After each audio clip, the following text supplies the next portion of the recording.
morning, ladies and gentlemen, and welcome to this September 1st, 2022 meeting of the North Carolina State Board of Education. I'm Eric Davis, Chair of the Board, and I call this meeting to order. Delighted to welcome my colleagues on the board, advisors, staff, on-site visitors, online listeners, and Twitter followers. Please note that you can follow the State Board of Education on its Twitter page at @EDStateBoard_NC. And you can also follow the meeting online and see all of our materials by going to SBE meetings at www.ncpublicschools.org. For our visitors and those listening online, today's agenda involves our committee sessions, and this agenda is the official meeting when the board will vote on its action items. Board members are reminded that it's our duty to avoid conflicts of interest and the appearance of conflicts of interest as we handle the work of this board. Does any member of the board know of any conflict of interest or any appearance of conflict with respect to any matters coming before us at this meeting? If so, please state them for the record. If during the meeting you become aware of an actual or apparent conflict of interest, please bring the matter to the attention of the chair. It will then be your duty to abstain from participating in discussion on the matter and from voting on the matter. Board members, you've seen the agenda for over a week and had the opportunity to review it. I ask if there are any requests for changes to the agenda. Hearing none, I request a motion for approval. Move approval, Mr. Chair. Motion by Ms. White. Is there a second? Second by Mr. Keenan. Dr. Petrie Martin. Dr. Oxendine. Yes. Ms. Kamnitz. Mr. Keenan. Yes. Mr. Hall. Dr. Tipton Rogers. Yes. Ms. White. Yes. Mr. Blackburn. Yes. Mr. Ford. Yes. Treasurer Falwell. Lieutenant Governor Robinson. Vice Chair Duncan. Yes. Chair Davis. Yes. Thank you. We have an agenda. Now I'll turn to my colleague, Mr. Keenan, to lead us in the Pledge of Allegiance. Thank you. Please stand. I pledge allegiance to the flag of the United States of America and to the republic for which it stands, one nation, under God, indivisible, with liberty and justice for all. Thank you all, Mr. Keenan. Thank you, Mr. Chair. We'll now proceed to our committee meetings and begin with the Student Learning and Achievement Committee. And I'll turn to the committee chair, Ms. Jill Kamnitz. Ms. Kamnitz.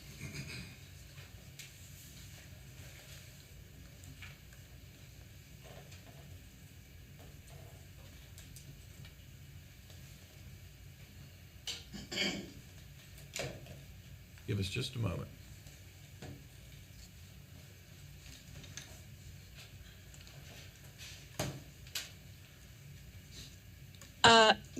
I am on, but I have no audio. Can you hear me? Yes, we can.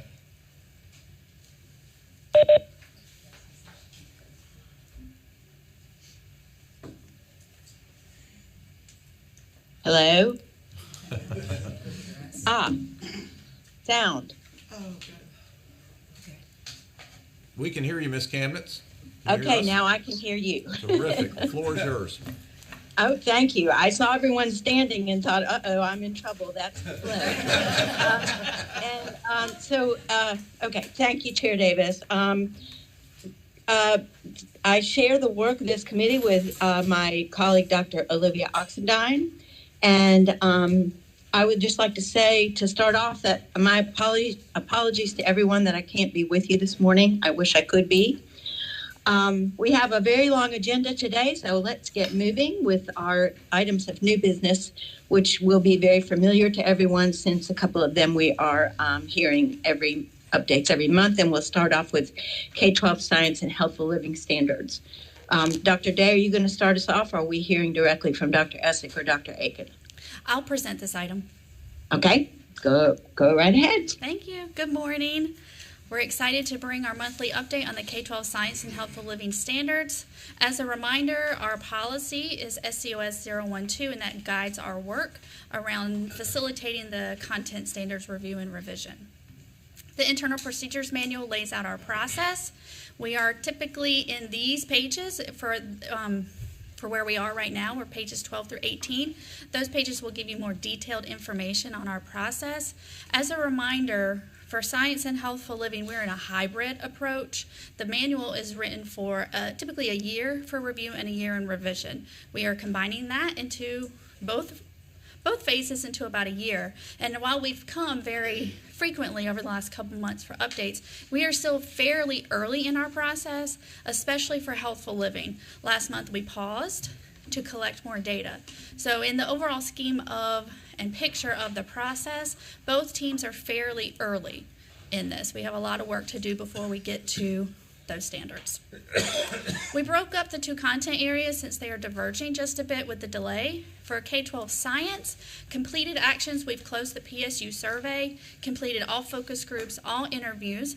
All the data was handed over to the Office of Learning Recovery, and they provided some graphs and analyses on the trends, and we have that data now.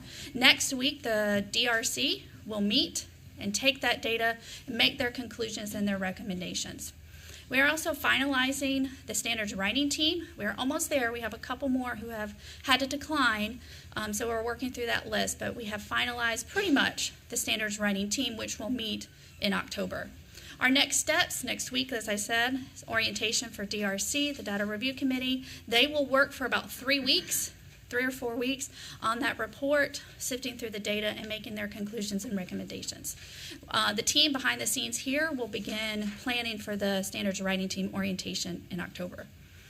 We showed some graphs last month on the Data Review Committee. We wanted to do the same for the standards writing team. This represents the applicants we received for science for the standards writing team. As you can see, we had statewide representation in the applications. And then the next slide shows the members who were chosen. And again, we went through a blinded system to choose these members. We had other members of different divisions help us with that process through the applications. So you'll see that all regions are represented, and then you have the demographic information on the side. For K-12 Healthful Living, we wanted to specify that for K-12 Healthful Living, we're actually talking about two content areas. We're talking about health education and physical education. So when we come back with standards, we will have a set of health standards and a set of physical education standards.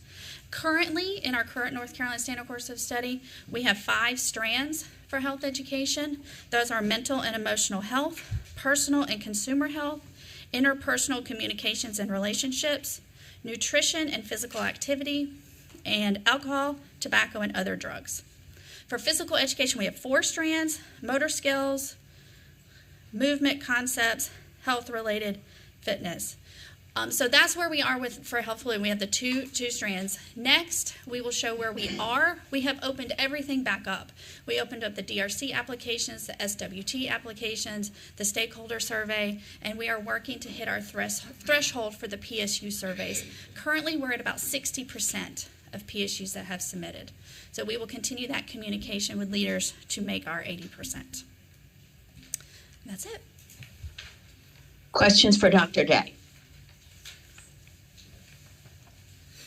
It's a lot of work in a short period of time, so thank you to all of you that are involved with these efforts. All right, well, let's move on to our next white paper series, which is looking at trends in student attendance and instructional mode during the 2020-21 school year. Dr. Korn, are you going to introduce this, or? Yes, ma'am.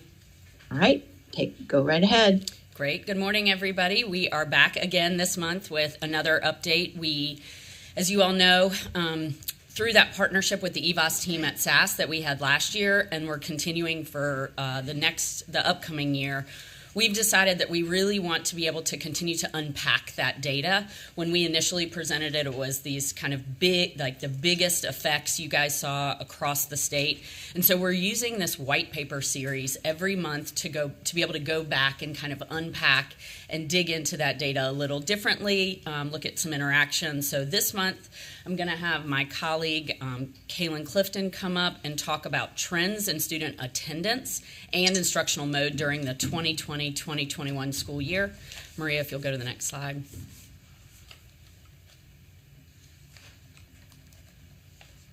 So just a quick reminder, again, this is about the 2021 school year, so we're not shifting into 21-22 just yet. But one of the questions that we continue to get asked was this notion about how much did kids being in school with their teachers face to face, what was the impact, what were the trends with that? And I think we have a lot of anecdotal information. I think a lot of us experience this on the ground, but this is kind of statewide analysis looking at every district in the state and trying to look at what was the flow, right, looking across the state, and then what was the impact on some of the instruction and student learning. So you'll remember that at the district level, they were able to think about and have a plan around that was minimal physical distancing, plan A, which was mostly in person. There was a plan B where they could have moderate, so a lot of schools did a hybrid model, but it was very locally driven. In some districts, it was locally driven down to the school level. And then you had Plan C, which was fully remote.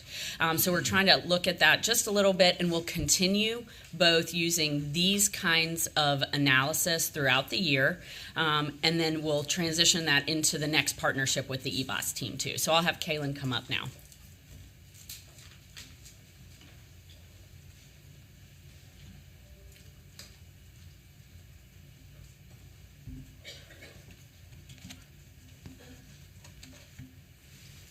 Good morning, everyone. Kaylin Clifton, Research Analyst, Office of Learning, Recovery, and Acceleration. This blog post this month is going to describe it's posted on the website right now. It describes selected patterns of monthly attendance, whether present or absent, and instructional mode, whether present remotely or in person, across North Carolina during the 2020-2021 school year. It covers a lot of ground. I encourage everyone to read the post in its entirety. It's only 3 pages long and is packed with visuals to support your understanding. Today, for brevity, we are going to focus on just one result: variation in fully remote instruction between PSUs over time. Here are 2 summary findings. Can you go back one slide, please? Thank you. The average school began the 2020-21 school year with most students fully remote and ended the year with most students experiencing at least some in-person instruction. PSUs returned to in-person instruction over 3 periods. Some PSUs returned rapidly, while others returned consistently but relatively slowly. Several began and ended the year at similar levels of remote instruction. Next slide, please. The metric we are about to explore captures the percent of students who were fully remote at the average school in each PSU during each month. A student is fully remote if they spend 100% of their present days remotely. This line graph counts PSUs at each level of fully remote students, as displayed in the legend. The dark blue line represents PSUs where the average school was between 0 and 25% fully remote. For clarity, focus there, given that its trend illustrates the main point: a return to in-person learning over time. The purple line represents PSUs where the average school was between 25 and 50% fully remote. The light blue line represents PSUs where the average school was between 50 and 75% fully remote. And finally, the gray line represents PSUs where the average school was between 75 and 100% fully remote. The y-axis counts PSUs during each month as displayed on the x-axis. For example, the left end of the gray line, the average school in 58 PSUs, about half, was at least 75% fully remote during August 2020. You can also see 3 dashed vertical lines. These lines divide the graph into 3 main periods. I note that this graph and the following maps do not include charters, given that I do not have a file that allows me to map charters. Charters are, however, included in all other results discussed in the blog. We're going to take this one section at a time. I'll kind of preface it, tell you what to look for, and then we'll move through that section's slides. Please take us to the next slide, which represents August 2020. You will see one map for each month. Shades of blue indicate PSUs that lean towards in-person instruction. Shades of purple indicate PSUs that lean towards remote instruction. The number next to each group in the legend gives the number of PSUs at that level in that month.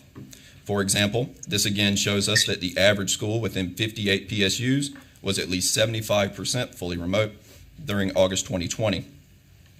We're going to move through these 3 phases. I'll cue for each map. August through the end of October, quick movement to in-person instruction, especially in the Piedmont Triad and Southeast. Here we can see August. We'll go to September. And now October. Next slide, please. We're now in that kind of middle section there. You'll see through the next slides relative stability across the state, with the exception of the Sandhills, which will spike sharply back towards fully remote instruction during the month of January. Next slide, please. Here we have November. Next slide. December. And January. Next slide. We're now entering the last main phase, which is over to the right there. You can see that the dark blue line, the top line, moves sharply upward, representing consistent statewide movement towards in-person instruction. And kind of at the end, you'll see that PSU is still open in June. See some movement back towards remote instruction. Next slide, please. February, March, April, and May. And then here's June, where many PSUs are closed, but the ones that are open, they kind of a little bit more variation there than in the previous month. Next slide, please. Here is just one last look at the overall trends. Again, quick movement towards in-person instruction at the beginning of the year, relative stability for a few months, and then consistent movement towards in-person instruction to end the year. I'm going to conclude with a brief mention of one policy consideration detailed in the blog. Can you please take us back to September 2020?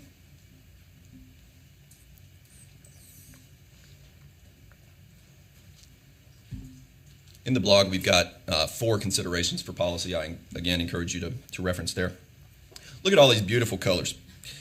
Here they tell us that participation in fully remote learning was literally and figuratively all over the place.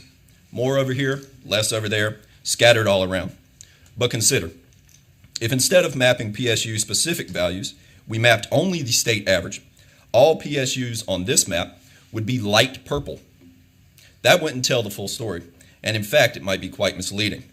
Here, only 11 PSUs are light purple, and most are actually blue. Therefore, to truly understand and continually improve what is going on, we need to look beyond the average and into the variation.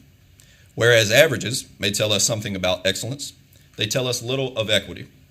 Specific to our discussion today, attendance strategies that utilize group-level averages may be ineffective when attendance varies widely within groups. Educational agencies should rigorously monitor student-level attendance rather than school or some other group-level data to ensure support for all students. Further, if students are absent, rather than ask why, let's ask how can we help. Last slide, please. And we'll now open the floor for discussion. Thank you. Questions for Mr. Clifton?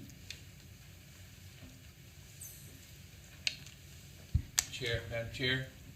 Yes, go ahead, Mr. Duncan. Have you done much work to this point to account for the amount of absences that are brought about by disciplinary actions? That is, what percentage of absences are created by disciplinary actions within the school?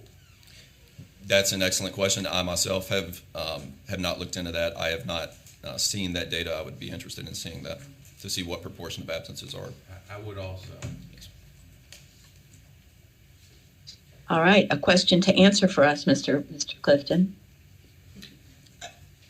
Any other questions from my fellow board members or advisor? Madam Chair?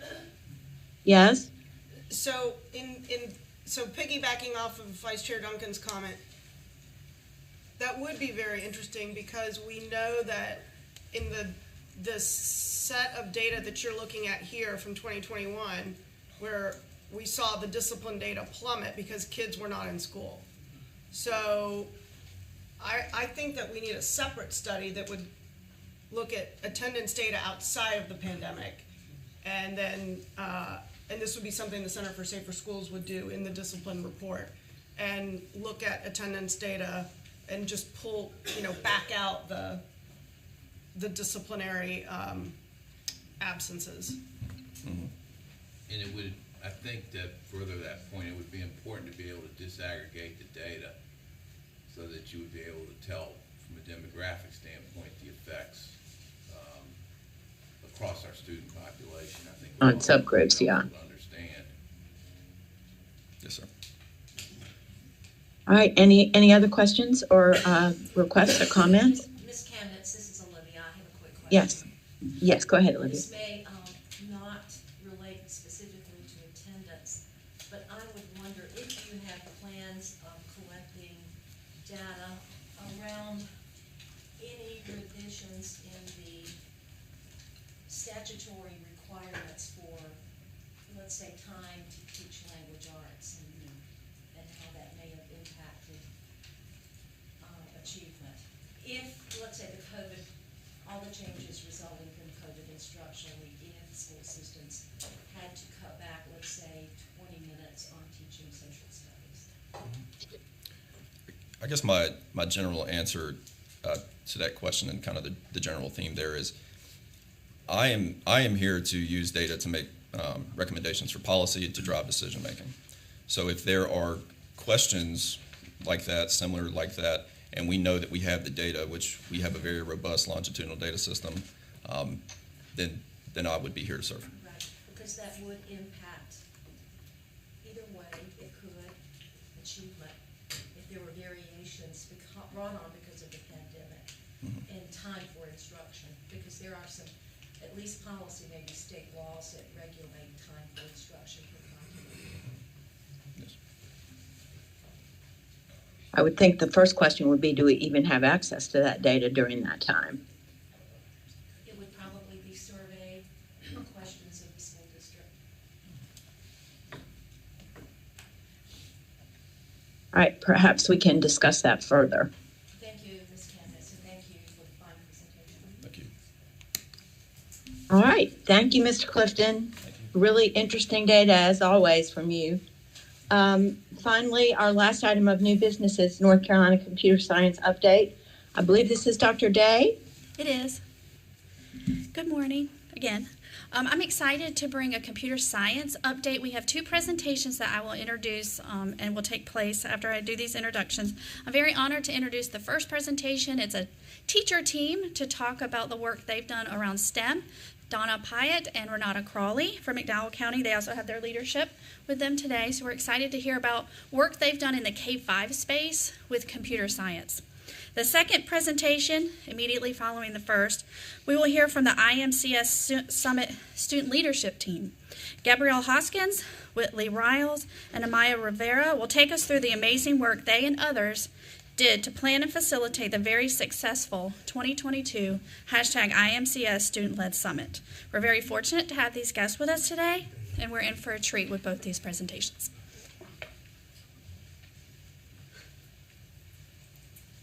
All right, let's hear it. Ms. Pyatt and Ms. Crawley. Well, we're a little nervous. This is new for us, a little outside of our realm, but thank you for letting us be here today. We are educators from McDowell County, supported with our administration, so we're thankful for them. I am Donna Pyatt. I teach 3rd grade at Pleasant Gardens Elementary. I'm Renata Crawley. I teach at West Middle, 7th grade. I formerly taught at West Marion Elementary for 30 years, so this is my 31st year. I'm still alive. We celebrate you. We take a moment to celebrate both of you. We are the Keenan Fellows from our district, where we completed our fellowship at Coats America, which is the largest thread producer in the world. On this slide, you'll also see an article from EdNC, where we were featured teaching a lesson developed from what we had learned during our fellowship time at Coats North America. So in 2019, I received the Burroughs Wellcome Career Awards for STEM teachers. And so a couple years ago, it was my 2nd year with the award, and funding allowed me to take Dawn and I to Costa Rica to work at the Pequari Reserve. We worked with Ecology Project International, and we worked with teachers across the state and looked at different standards and North Carolina standards. We learned about critically endangered leatherback sea turtles, and we were able to measure them, go to the nesting sites, and release them. And we learned about the conservation efforts. There's only 1 in 1,000 that make it to adulthood. With conservation efforts, there are 2 in 1,000 that make it to adulthood. So we learned about the ecosystems, what happens when that becomes out of balance, and what we can do to help protect these species.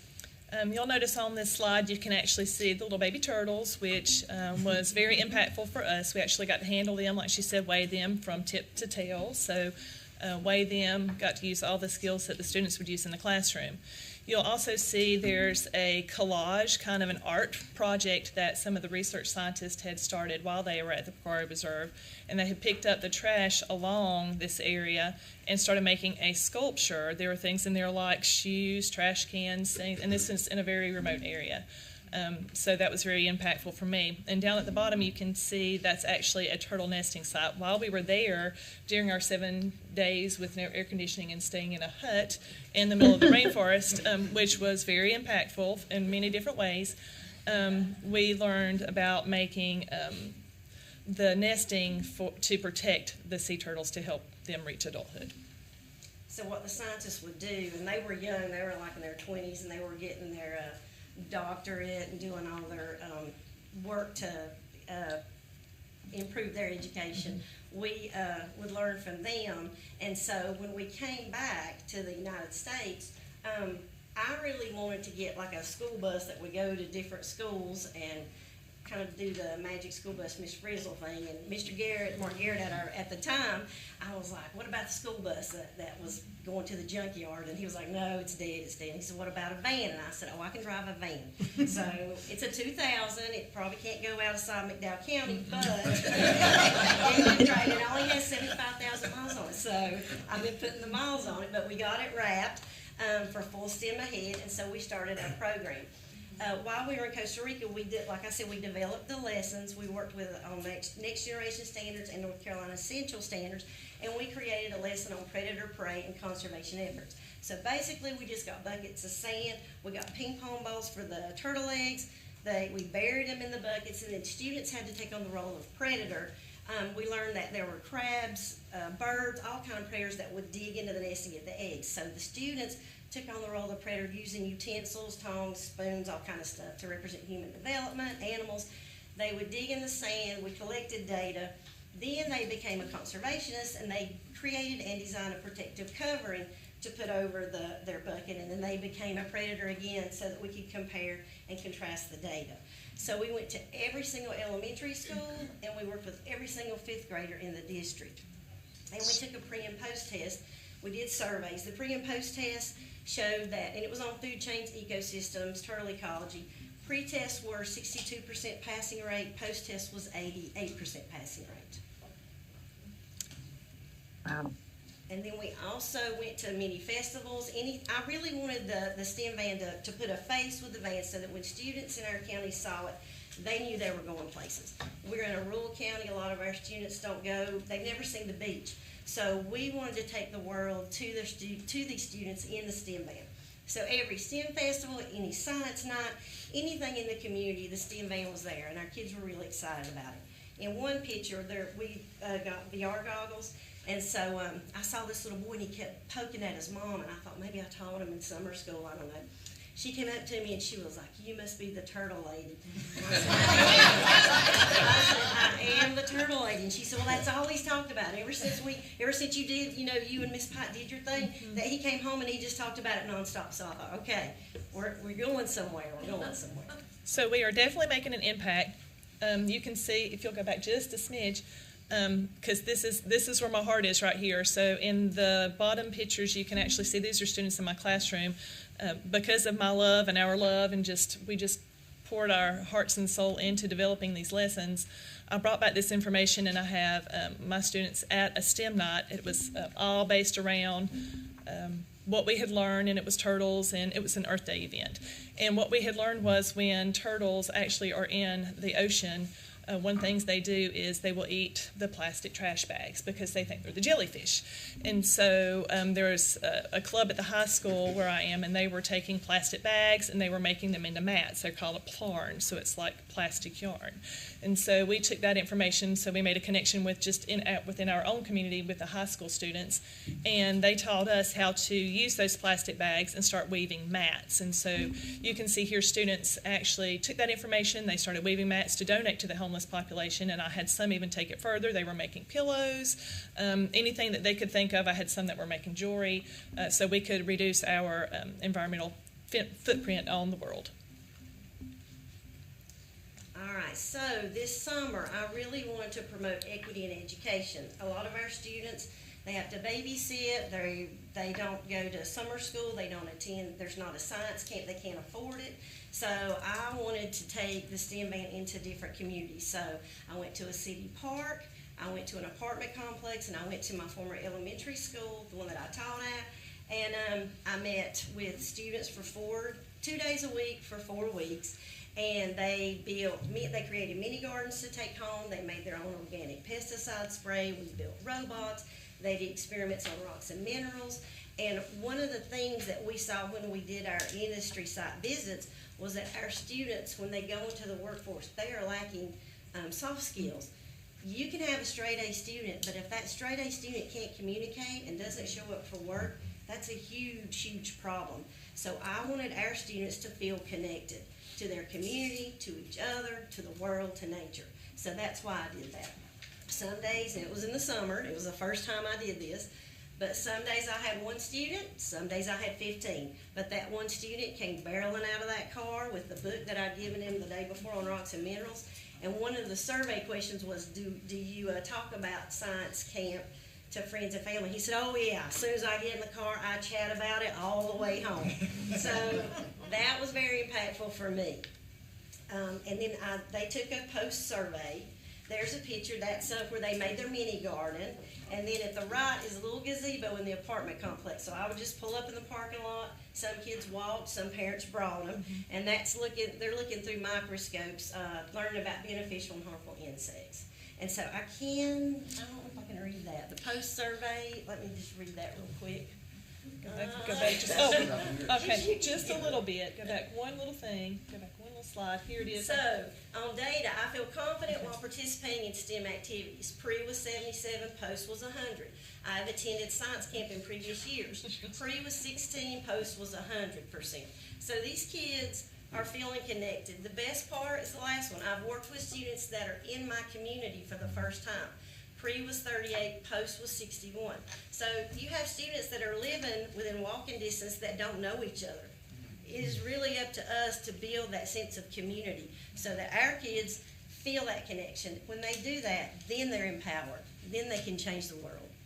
So the Keenan Fellowship actually helped us to network with other professionals who have like-minded goals, and we were able to, through that fellowship, connect with some teachers in Edenton, North Carolina, where they are also using the full STEM Ahead van. So they're taking the same program and doing this on the coast. So we actually said, whenever we started, we said we're actually going from the mountains to the coast, and that's absolutely what we're doing. So we are proud of that. And now this is something that I don't think Ms. Crawley was wanting to do, but it's part of the part that this is going to be the kicker. So to end, we'd like to enhance. We're going to enhance the camp experience and meet the needs. This is one of the needs that the campers with just multiple personalities with the song, because we are standard focused and heart driven. We are full STEM Ahead. And we also would like to say thank you to the Digital Learning Grant that helped provide some of the materials for the van. Thank you, because this year McDowell County Schools received $48,000 from the Digital Mini Learning Grant to enhance the van. So now the STEM van will go to every elementary and middle school for 2 weeks, and we're going to be able to purchase VR goggles, Ozobots, drones, all kind of technology. We're going to be able to send one lead teacher from each school to NC Ties. So this is even going to make it even better. And there was one right before that. I just want you to see the results on Edenton. If you look at this, I feel confident in participating in STEM activities. 36% pre-post felt confident, 93% post. That's huge to me. I've attended science camp, 20% pre, 100% post. I have worked with students in my community, 20% pre, 98% post. And they had 30. So in all, we worked with 48 students in McDowell County and Edenton. Okay, now we can go to the fun part. But before we do that, I think one thing that Ms. Crawley had said before that really resonated with me was we cannot meet students halfway. We're going all the way. So that's one of the things that the van can do. So we can take it all the way. We have to meet them where they are. So for the fun part, for your camp experience, I need everybody to put their hands together. And this is actually going to be representative of your turtle. So everyone's making a turtle. And we're going to do a repeat, Okay, so a we repeat ready? after me song. So here we go. This is a repeat after me song. This is a repeat after me song. There was a leatherback turtle. There was a leatherback turtle. Her name was Yertle Girdle. Her name was Yertle Girdle. There was a leatherback turtle. There was a leatherback turtle. Her name was Yertle Girdle. Your name was Yertle Girdle. She liked to swim all day. She liked to swim all day. And she even liked to play. And she even liked to One play. night she came upon shore. One night she came upon shore. To the place she once adored. To the place she once adored. She crawled upon the land. She crawled upon the land. And made a nest inside the sand. And made a nest inside the She sand. went into a trance. She went into a trance. Doing the diggy turtle dance. Doing the diggy turtle She dance. laid the eggs in her nest. She laid the eggs in her nest. It appeared she took a rest. It appeared she took a rest. But in reality, She was working like a bee. She was working like a bee. There was a leatherback turtle. There was a leatherback turtle. Her name was Yertle Girdle. Her name was Yertle Girdle. There was a leatherback turtle. There was a leatherback turtle. Her name was Yertle Girdle. Her name was Yertle Girdle. All right, Thank you.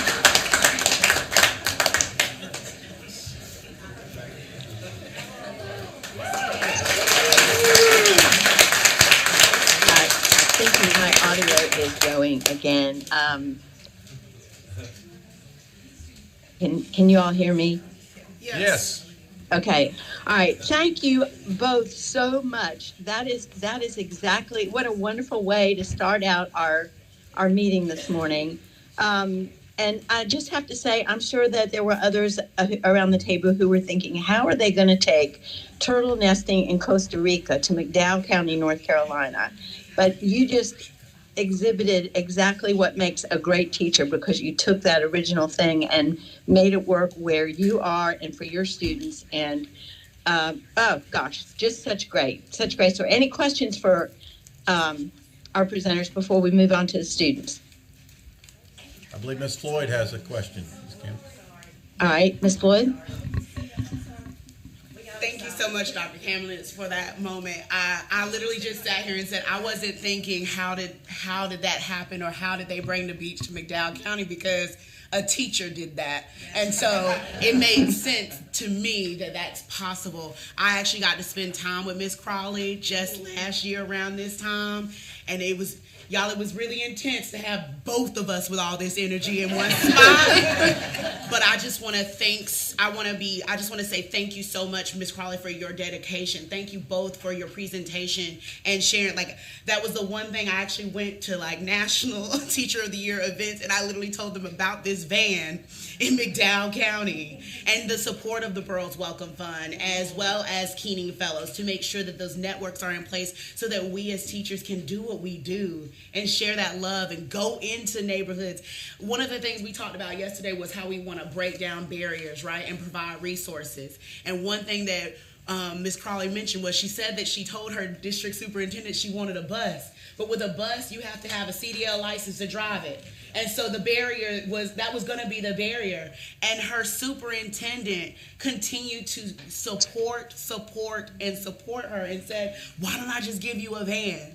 So just really allowing educators, this is a perfect example of how when you allow us and give us supports we need to thrive, we can do fantastic things for children. And I know that those students in McDowell County, they were showing me everything on the bus. They wanted me to get in the bus.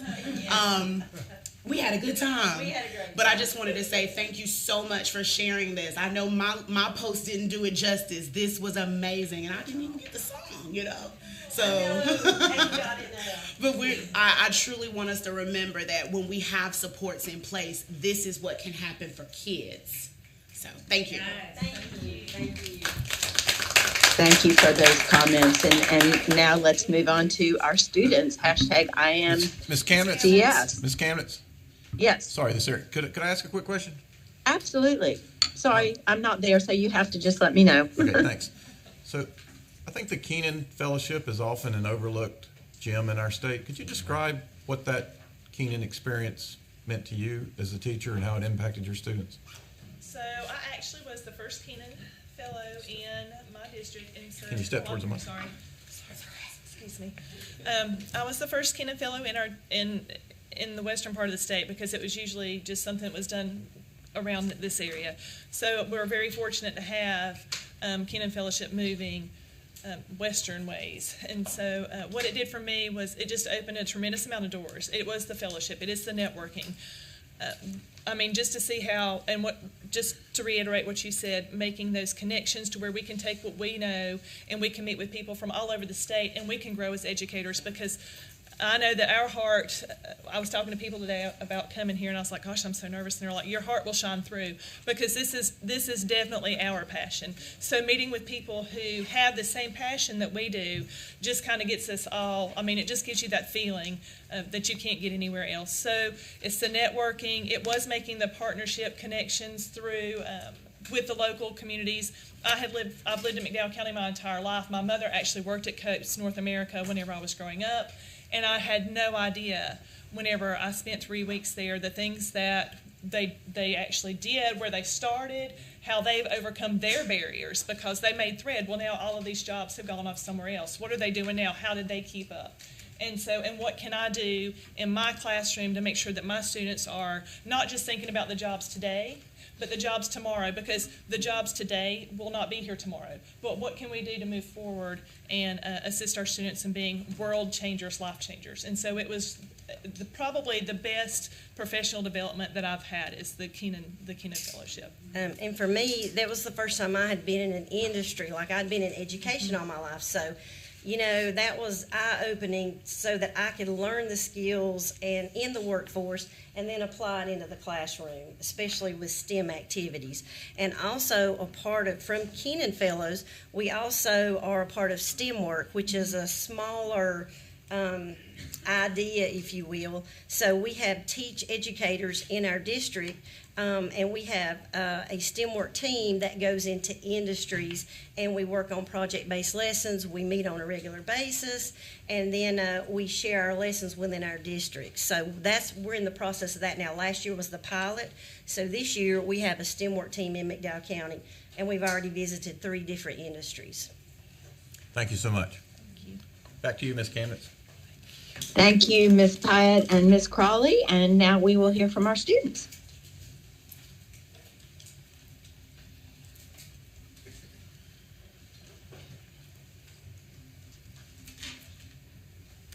Good morning, board members, and welcome to the official #IamComputerScience 2022 Summit Recap presented to you by some of this year's Summit team, with the tagline being Spark, Innovate, and Empower. And so what is #IamCS? Well, #IamCS stands for #IamComputerScience, and it is a campaign run by the CS department here at NCDPI.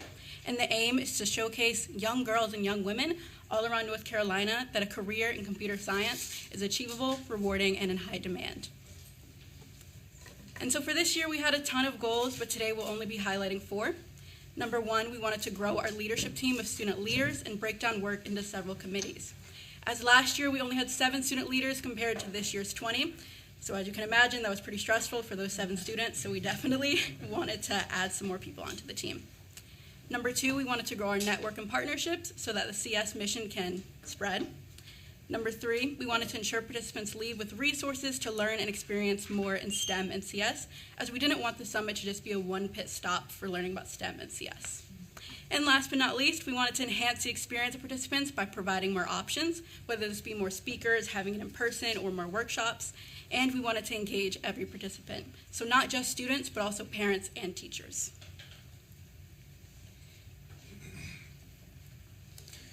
So now we're going to talk about this year's summit accomplishments. So going on to the next slide, we had not one but two keynote speakers, one being Dr. Veronica Catete, who has research experience in K-12 computer science education and field experience in engineering education as well.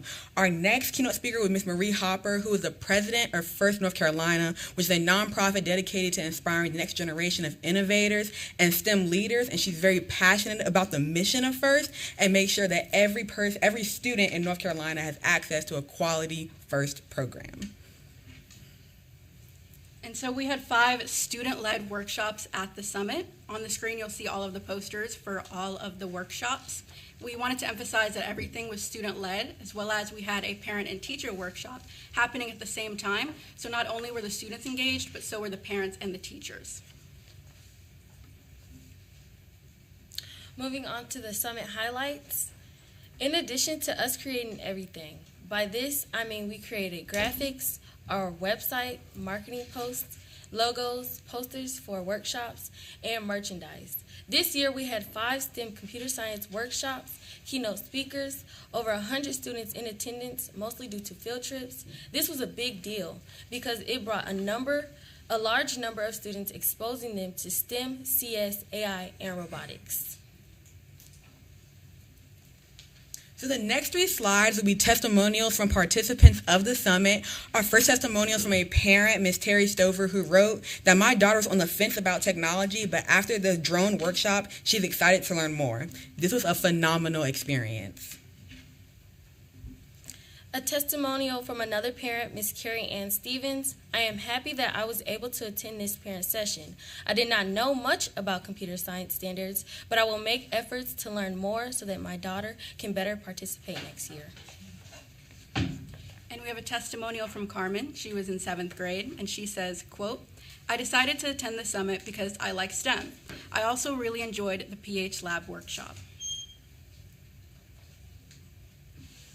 Why this summit matters. The hashtag IMCS Annual Summit promotes a message of equality in education across North Carolina by empowering students from unrepresented communities. We were able to build new connections with students, learn from various STEM-based organizations, and inspire youth with educational talks led by STEM professionals. Overall, we were able to spark, innovate, and empower. And so at the summit, we had an Expo event. It included 8 guests consisting of nonprofits and companies that are located in North Carolina. But today we're going to highlight STEAMquest, which was actually my table. And so what is STEAMquest? It's a children's book and initiative, and it includes activities and literacy. So my book has activities within the story to keep the student engaged. And actually every board member after this presentation will be receiving a copy in the weeks to come. And in regards to the STEAMquest initiative, the motto is to lead, innovate, and motivate. And this relates to the hashtag IMCS Summit, as both provide youth the platform to have their own leadership exploration journey through STEAM. And today I'll talk a little bit about mine. So to start off with the summit, in 9th grade I was a student leader. Then in 10th grade I moved on to be an intern for the CS department. Then in 11th grade I became an executive director for the summit. And now I'm still an intern, still an executive director. But I also now am a curriculum specialist for Skillstruck, which was one of the tabling organizations that we had at the event.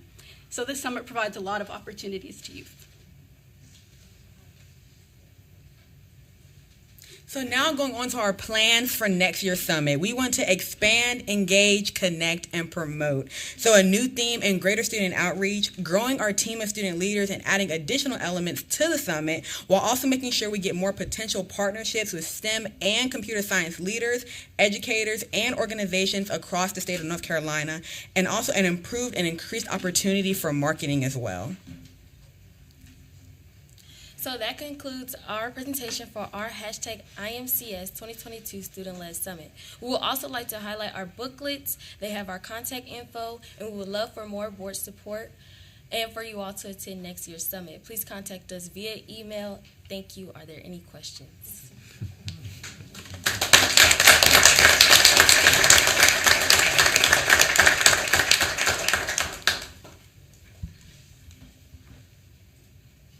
Madam Chair, may I ask a question? It's Mr. Ford.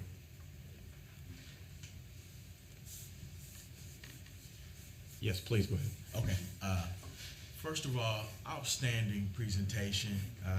It's obvious, but I think it deserves to be stated, each and every one of y'all. And even beforehand, you all's personalities, like just your interaction, even handing out the booklets, I was clear that it was going to be good. But, you know, as a father of a daughter who goes to a STEM magnet high school, it gives me joy to see women and girls getting exposure to the STEM field, most particularly the women and girls of color. And so outside the presentation, I was wondering, could you talk about what it means to be around and to see individuals like yourself in this field where you are so typically underrepresented? I would actually like to answer that question. So me and Amaya actually go to a STEM charter school. We're in an area where not a lot of STEM resources are provided. So having resources like these where students can actually go out and want to learn more what they're interested in, expanding their interests. I know before at the school I was before, there wasn't a lot of resources for me. I had to go out and get those resources. And I think it's very important that we show students that look like us that these are something that is obtainable for you. It's not something that's out of your reach. It's not something that you're going to go around other people and they're going to look at you like, girl, what is you talking about? What is STEM? So being around the students and engaging them in these activities, me and Amaya actually facilitated, if you look in your booklets, we facilitated a workshop together, a drone workshop. A lot of students were engaged. We built a drone course for them to fly through. They didn't know that drone flying is a part of STEM. They learn how to code the drone, and I always make sure to say that STEM encompasses so much more than people think it is. It's more than just math and calculating and things like that, and I want to make sure that we expose everybody who looks like us, and even girls in general, to things like this, because it's so hard to get out into that field and stay out there and stay ahead of everybody else. But I always say it's not about being ahead. It's about having the same opportunities and being on the same playing field as everybody else, and I think the summit provided that for a lot of students.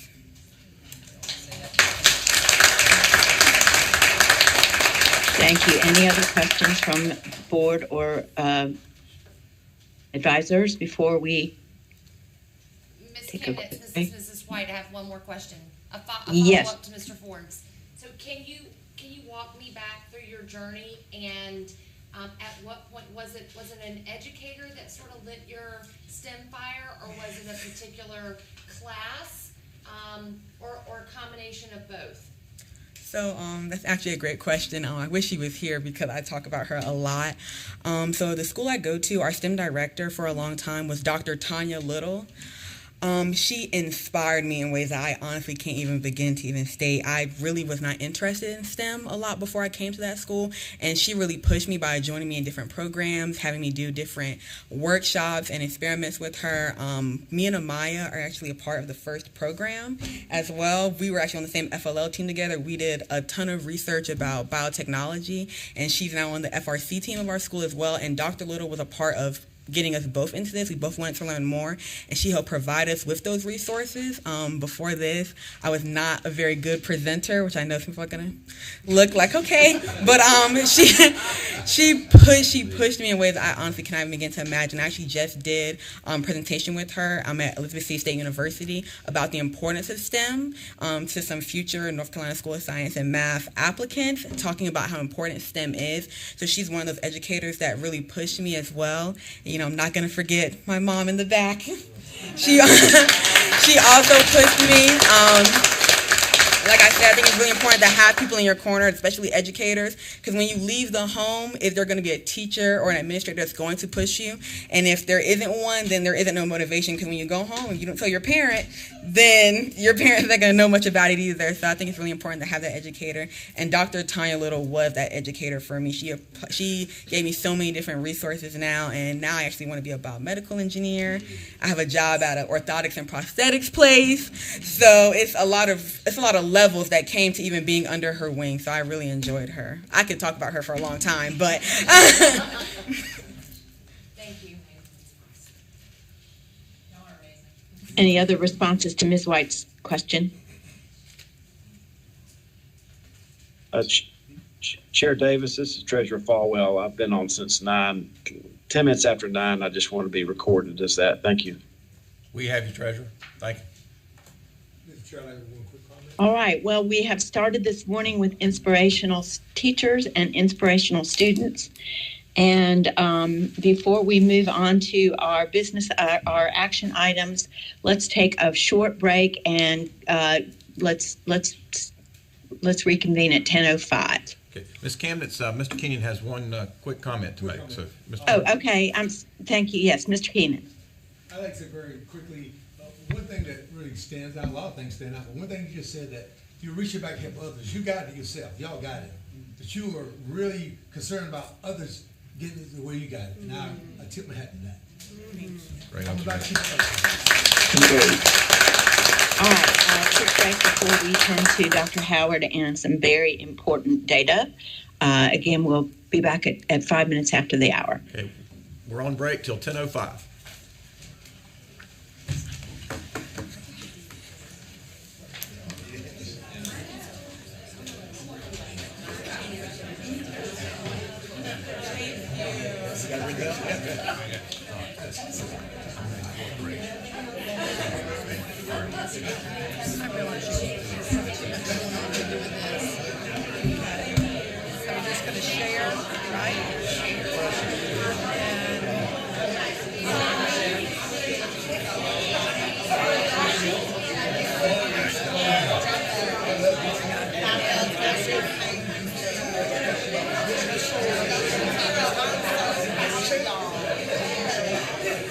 And I just do it from here, right?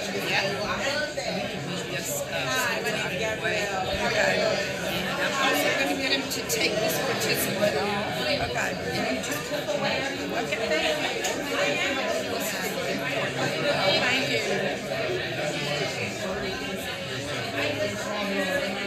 How are you?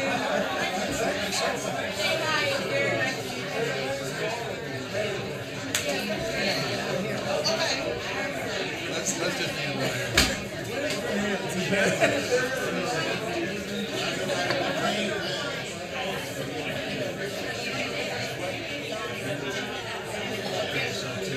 What's up, baby? I'm trying to get out the sight line.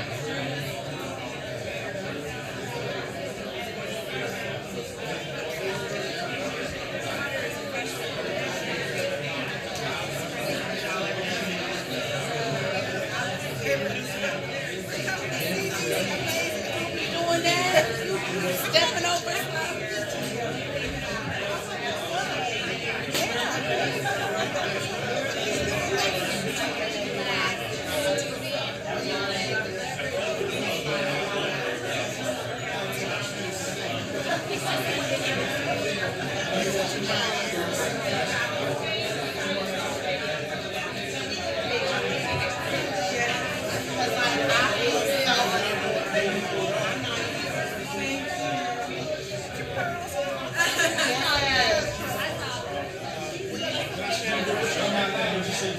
James Ford can be in the picture with us, or is it just a girl power moment? It might be a brown.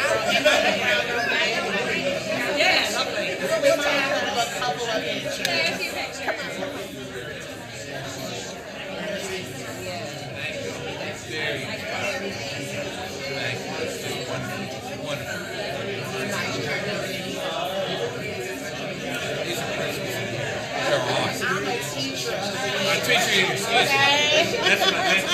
That's what I meant to say, and they are awesome. I'm going to let people take where you belong.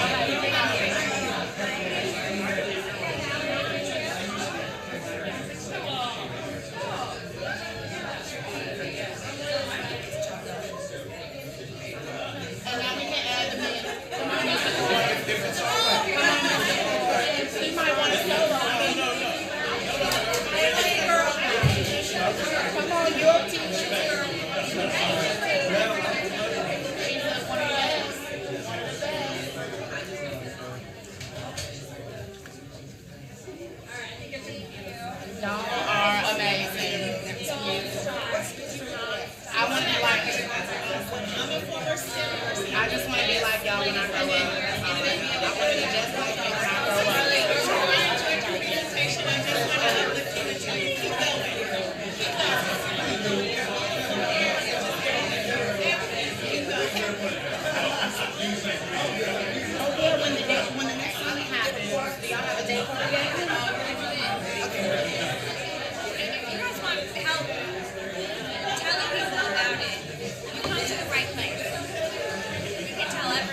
gonna tell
All right, it's 10:05, but I don't see Chair Davis or Vice Chair Duncan just looking at my video.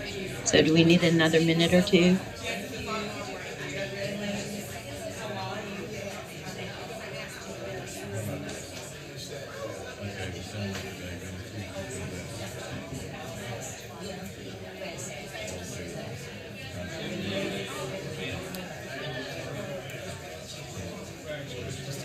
I'm fine, man. I just want to. Are you? This is fine. Yeah, my mother. Well, I just want to say. Never heard. It's like when I say six months old, before now, like, didn't talk at all. At all. My colleague here said you're sure. That's right.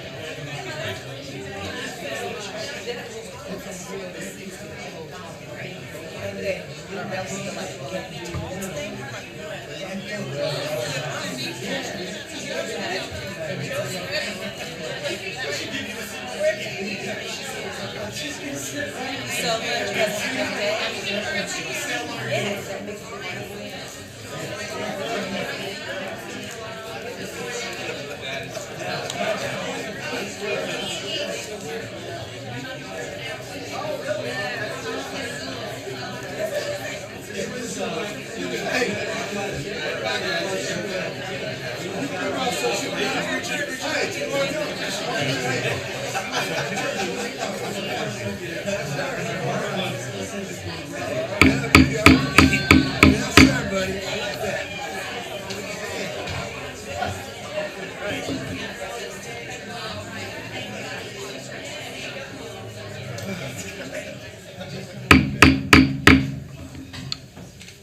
Okay, we are back in session. Ms. Kamnitz? All right, thank you, Chair Davis. We begin our items on first read this morning with SLA 1, which is the cohort graduation rate for the 2021-2022 school year, followed by school accountability and student test performance results for that same year. Just quickly, I would like to start with a couple of observations.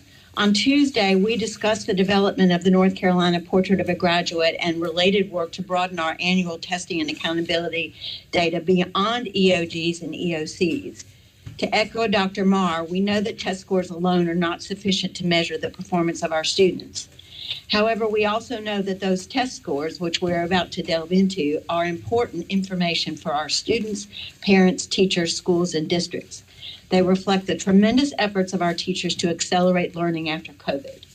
They provide our teachers with usable data this year so that they can individualize their instruction to meet student needs. And they also provide us with more information about the impact of COVID on student learning across the state. I'm sure we can look forward to hearing from the Office of Learning and Recovery as they mine this data for insights that can guide future instructional planning. One caution that came up frequently in our committee discussion last week, because there is no student achievement data for the 1920 school year or the 2021 school year, 2018 through 2019 is used as the baseline in this presentation. As we reviewed this year's data, let's keep in mind that we are comparing a completely normal school year with the 21-22 data that is reflective of a very abnormal 3-year period. With that being said, I'll turn to Dr. Marr and Dr. Howard to walk us through this data.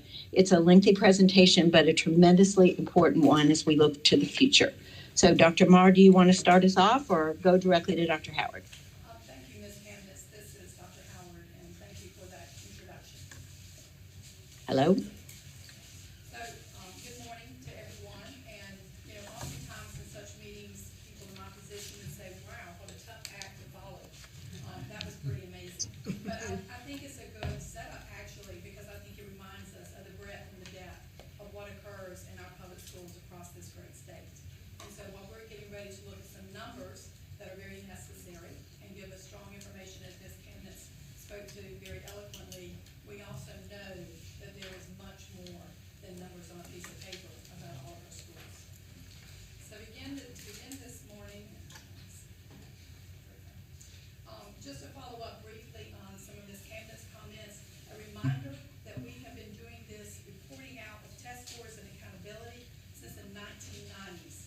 The COVID pandemic is the first ever statewide impact that disrupted administering tests and reporting accountability issues. We've had some regional events with hurricanes, as we all well know, but for this to be statewide, to be nationwide, and to be worldwide is unprecedented. To remind ourselves of the timeline, this is the first time we are doing these reports in 3 years. We did provide some test results last school year, but it is 3 years since we have seen any accountability data for our schools. And during that time, as we all know, the circumstances have changed greatly. Our schools continued in the 2021-22 school year to have some students attend virtually. We know that the factors of time and place were critical in the outcomes and in the experiences in those schools across the state. And we know that the interrupted learning in spring 2020 and the 2020-21 school year continued to have an impact on learning. And back to the work of the Office of Learning and Recovery and the presentation they did this morning, still looking at the 2020-21 school year, but that of course continued to have an impact in the most recent school year. So all of these results must be considered within the context of COVID. And one key point to make is this context is a reference point back to 2018-19. It is not an evaluation. We all know as researchers and as those who avail ourselves of test data and other research data, educational data, we know that the conditions of the gathering of that data is critical. And as Ms. Camden so well said, it is impossible to compare not normal to normal circumstances. So with that, we'll begin with the cohort graduation rate results. And as a reminder, we report 2 cohorts, the 4-year and the 5-year. Students are removed from the cohort if there is a valid reason, such as leaving a school to go to another school that grants a diploma. Students are added as they come in to schools. These are the results for the 2021-22 school year. You can see in the third column, the percent of all students meeting the cohort graduation rate is 86.2. Now, in comparison, looking back to 2018-19, we're not that far from where we were of 86.5. Interestingly, the intervening years in this situation, we saw an increase respectively of 87.6 and 87.0. And we attribute that, of course, to that there was a great effort made during that pandemic time for students who were not present in schools, particularly in 2019-20, to get them what they needed so that they could meet those graduation requirements. And the other thing to remember is that this group is the first group really that came in as sophomores, so they've had a longer period of time to be affected by the pandemic. But we really actually were pleased with this 86.2 and feel as though it is a strong indicator of the recovery that is going on in our state. This information is just the same information you just saw, again disaggregated. As we go through the presentation this morning, we'll see lots of slides that look like this that are the disaggregated graph with the bar charts. They are also available in the attachment to the board item, which is the annual testing report. It goes into more detail. We have included these in the PowerPoint. We probably will not go through them in detail, but that information is there. So now we're going to transition to the test data. And as we look at this test data, we're going to eventually get to the growth results and the school performance grades. But along the way, we have to look at a lot of test results. And those test results, we're going to see pretty consistently the trend is an increase from the 2020-21 school year, but not back to where we were in 2018-19. So that is a great credit to the hard work of the educators and the families across the state and the students. So the recovery is in progress, but it is going to take time. And Dr. Michael Marr is going to follow me today with some concluding remarks, and he is going to address that as well. So as we look at these test results, let's think about if we see these trends go down from 2018-19 and the model for reporting school performance grades has not changed, then as we get to the end, we have kind of a little foreshadowing, if you will, of what the impact on the school performance grades. So begin with the participation results. We did get back to where we like to be with participation in general. Of course, we're monitoring all of our subgroups for this. The minimum number of students in a subgroup is 30, and the target is 95% participation. Looking at the statewide rate, we hit that 95%. We were pretty close last year, but we like being here today and seeing this result. Now, we also, of course, report out participation for all the schools and all the subgroups within those schools. And of all the 2,608 schools, 76.1 met all of their participation targets, which is a major feat. Now, this is looking at state-level participation targets, and where you see in the third column the number of subgroup targets, the 10, that is related to the subgroups. So that is looking at the state level on this slide. And you can see the first three, which is grades 3 through 8, met 100%. That is an amazing job. And then we can see in high school, we did have 90% for English 2, 80% for NC Math 1 and NC Math 3, and biology was 70%. And you can see in those bullets the actual subgroups that missed those. That is the state level. The next slide is school participation targets met. So moving beyond the state, we then look at the schools. You take all the schools, look at all of their participation targets based on where they have a subgroup that meets that 30 in count, and we calculate and see how many of those were met. And we can see that overall statewide participation increased, but the percent of participation targets by these subgroups at the school level did not recover back to the 2018-19 level. And you can see the 2018-19 is the dark blue bar, and the lighter bar is the 2021-22.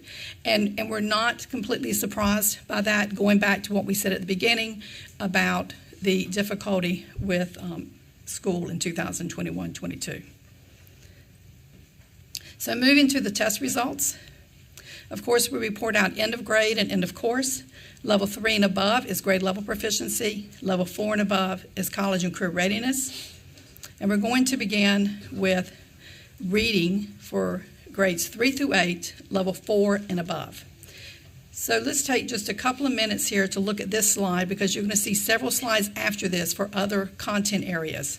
So on the left, we have the key takeaways.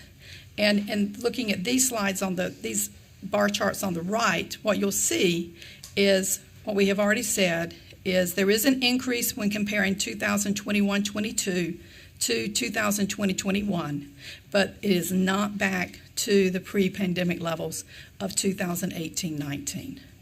The one exception for EOGs is the grade 3 reading for level 4 and above actually had a decrease of 6.6 percentage points. Now, that is actually consistent with what we have seen for several years with that highest functioning students in grade 3, that their data tends to be a little bit variable. We have some students who will be proficient or a level 4 or level 5 on grade 3 reading and the beginning of grade 3 test, and then by the end of the year, they actually drop. So we were not completely surprised to see this. But when we look at, and again, every one of those slides will be followed again with this disaggregated information. And the solid bar at the top shows the participation was met.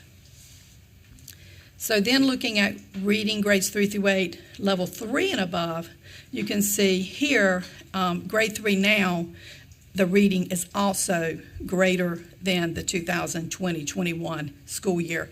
And you see the same trend, better than the previous school year, but not back to 2018-19.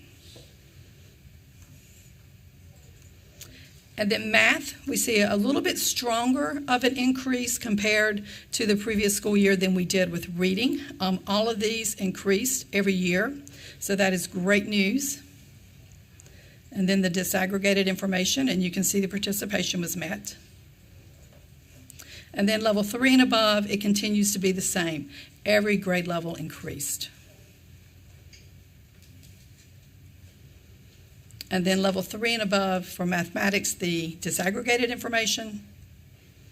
And then we move to science. And science shows the same thing, where we had increases compared to the previous school year, both for level 4 and above, and for level 3 and above.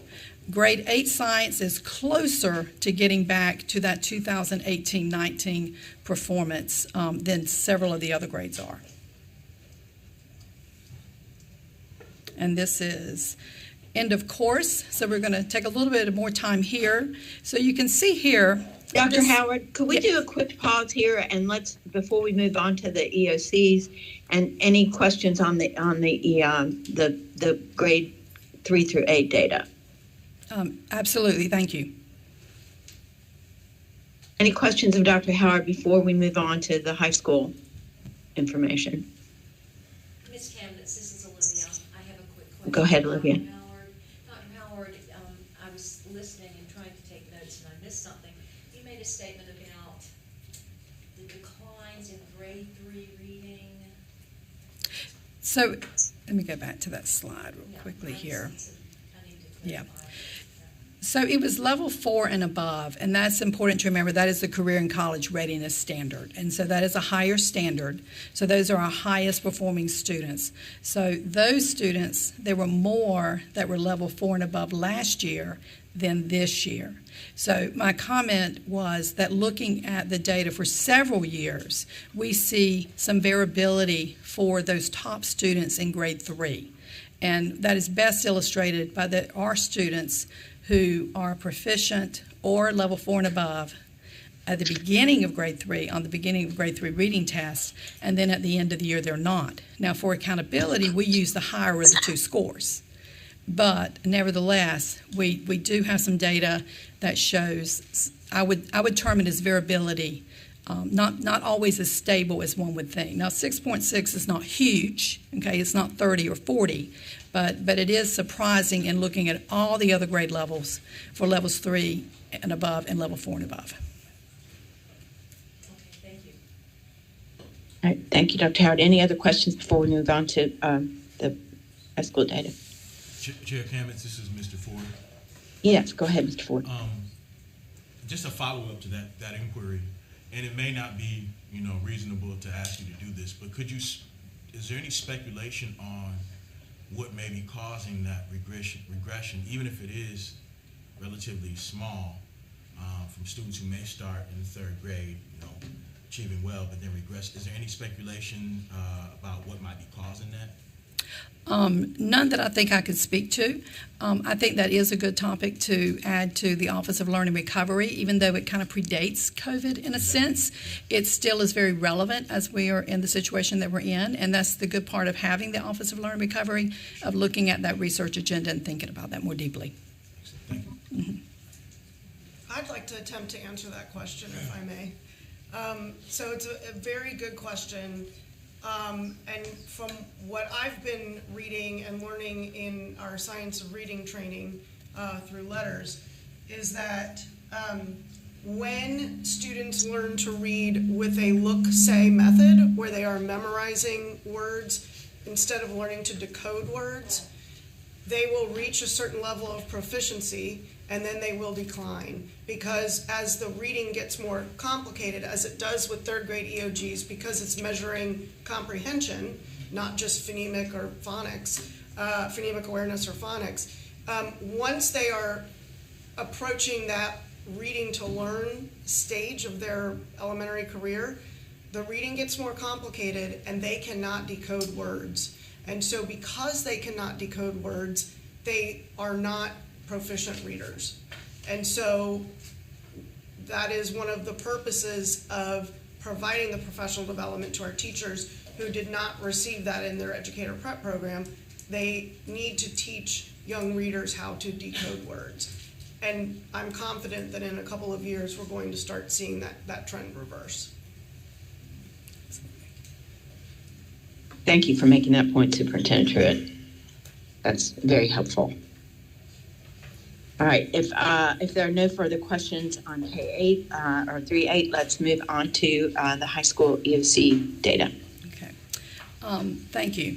So what we see here, the takeaways, particularly the first bullet, is NC Math 3 exceeded their pre-COVID performance.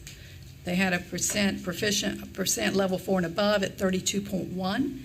In 2018-19, that was 26.2. And some of you may remember last year when we just reported the test data, there were some anomalies, a good anomaly, but some anomalies for NC Math 3 then as well, and we had a brief conversation about why that was. And we actually do not have any offerings on why we think that is. We are puzzled as anybody, but we are, of course, also recognizing that is great news. Because NC Math 3 is actually exceeding their 2018-19 performance. NC Math 1 and Biology had strong increases, but they're not back to the pre-COVID performance levels. And English 2 did not have any change at all for this level. Now, when we look at level 3 and above, we also see that, again, NC Math 3 exceeds the pre-COVID performance level, which is excellent. And again, NC Math 1 and Biology have strong increases, but are not back to that. And in English 2 at this point actually decreased slightly. This slide shows the math, and the reason we do this is because, as a reminder, students in grade 8 either take NC Math 1 or they take the grade 8 math EOG. And the data on the previous slides showed for grade 8, both the NC Math 1 and the EOG. This is breaking out, the first set of bars is breaking out the grade 8 math EOG. Those are those students that only took grade 8 math EOG. And beside that is the grade 8 math students that took NC Math 1. And you can see their performance went up again compared to the previous year, but not back to pre-COVID levels, but still a very strong showing there. And then the next group is all NC Math 1, so that's all students who took it this school year as 8th graders or in the high school. The next set of bars is those who took it in took it in grades 9 through 12 only. And then the last set of bars we've already discussed, that is the NC Math 3. So with that, we're moving on to the ACT results. So as a reminder, the ACT is administered to all students in membership in grade 11. The information that we're going to share this morning has been affected by a change in the UNC minimum admission requirement to a UNC system school. The UNC Board of Governors increased that requirement from 17 to 19 in March of 2020. This is the first time that we are applying that change to the accountability data. The state law for school performance grades states that the measure used for the ACT will be that standard that is set by the UNC Board of Governors. So that is why you're seeing this change. Before we show you the results, we would like to emphasize that the mean composite score for 2021-22 is 18.2, and that's only 0.2 of a point down from 2018-19 when it was 18.4.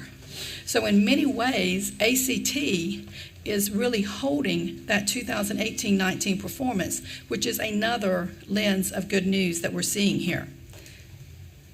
But on this chart, you can see in the fourth column over, this is the percent that met that ACT minimum, that new standard of 19. And we have bolded those numbers. And then when you compare those to the column to the left, you see what that was in 2020-21 and 2018-19. And you can see there has been a significant drop. But again, to remind us that the mean composite score really was only slightly down. So that performance is holding more perhaps than this shows. But as a reminder, this is the number and the calculation that goes into the school performance grade, which we will see later. And so we also thought for interest that we would share, what if we had applied the minimum end of the minimum composite score of 17 to this data this year? What would that comparison look like? And you can see here it is just very close to those results from 2018-19. So the ACT in conclusion in and of itself really was very close to 2018-19 results. But the use and the accountability model has to be the 19, and that is not. This, of course, the participation bar here, you will see that not all subgroups met the participation for ACT. Moving to Workkeys, this is career and technical concentrators that meet a silver or higher on the Workkeys assessment. This is the lowest participation rate we have for this school year at 89%. And you can see in this data, the far right-hand column, you can see all of those participation rates for those subgroups and how they are consistently lower than what we typically have across the state. And then also the performance for 21-22, all of these numbers are lower than the previous school year and, of course, previous to 2018-19. This participation bar, you can see here we have this line, and that's because the 95 is not being met across the way. We'll draw your attention here to the third row, and this is where we combine ACT and the Workkeys for the school performance grade for the measure of college and career readiness. And for 2021-22, that is at 53.2, and that means students in 12th grade either met the ACT benchmark or they met the Workkeys benchmark. In 2018-19, that was 65. So just seeing the difference there, we can see that that is going to have an impact on the high school's school performance grade. So we've already seen thus far test scores are going down compared to 2018-19, which is the last reference point for what we have for the number of school performance grades, right? And then we're seeing ACT is down, Workkeys is down. So the impact is becoming cumulative here. The English learner results, our students who are English learners, they take an English language proficiency assessment, and you can see here the top row is the 2018-19 performance. I would draw your attention to the third column, which is total EL progress, and that is what is used for the school performance grade. And you can see from 2018-19 to 2021-22, that is a difference of 17.5 percentage points. So it would be school specific, as all of this data is. We always try to remind ourselves, we're talking state level. We talk individual schools. Some of these effects, some of these impacts are going to be greater. If there is a school that has a large population of English learners and those English learners did not meet this standard significantly differently than they did in 2018-19, that is going to be a negative contributing factor to that school performance grade calculation. So with all of the test data, we're now going to move to the part that I think many of us have a deep appreciation for, and that is the growth data.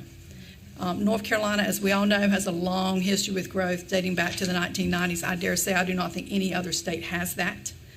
We're very committed to it, and one of the reasons we're committed to it is because we know that while achievement data is very important, growth is very important as well, because it is showing progress. So having seen all of that achievement data, let's now turn our attention to the growth data. And let's remember that on the school performance grade, which we're going to get to next, that is based on 80% of achievement of all that data we just looked at, and 20% of the growth that we now are going to look at. So this is the state results for school accountability growth, and you can see the exceeded. There was actually more exceeded in 2021-22 than in 2018-19. There were fewer met, but not a huge number of fewer met. But the good news is also there were also more did not meet, so that is not good news. I apologize. But nevertheless, you can see the numbers here are not drastically different from the numbers from 2018-19. We actually went up in the number of schools that exceeded growth for the school year. We break growth down in a couple of different ways. This is showing it by school, and you can see here for elementary schools, for middle schools, and for high schools. You can see, of course, the high schools have the largest did not meet.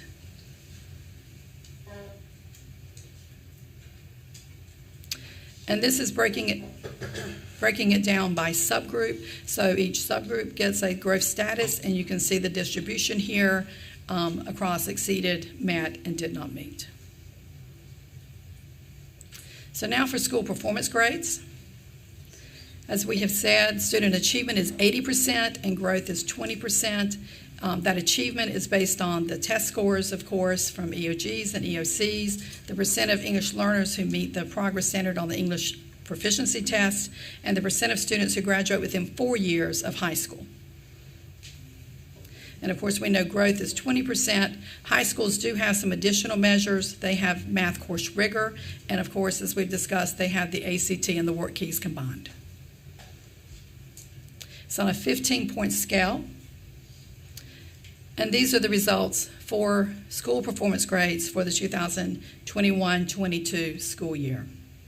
So we can see here that the number of schools for the A's went down, the number of B schools went down, the number of C schools went down, and then with that, understandably, the number of D schools increased and the number of F schools increased. So again, to just say one more time that with the school performance grade calculation, it is 80% the achievement data that we shared first, and then it is 20% with the growth. We show this a few different ways as well. This is looking at those schools that met or exceeded growth and their distribution of the school performance grades compared to those schools that did not meet growth and their distribution. And you can see the difference here, particularly when you look at the A schools.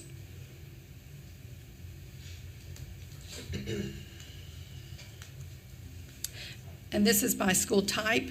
And again, you can see some differences here, particularly with the high schools. The high schools have historically had higher school performance grades because the high schools have more indicators. And their indicators, though still largely based on test scores, they do have math course rigor that is based on a student's performance in a class, not a standardized test.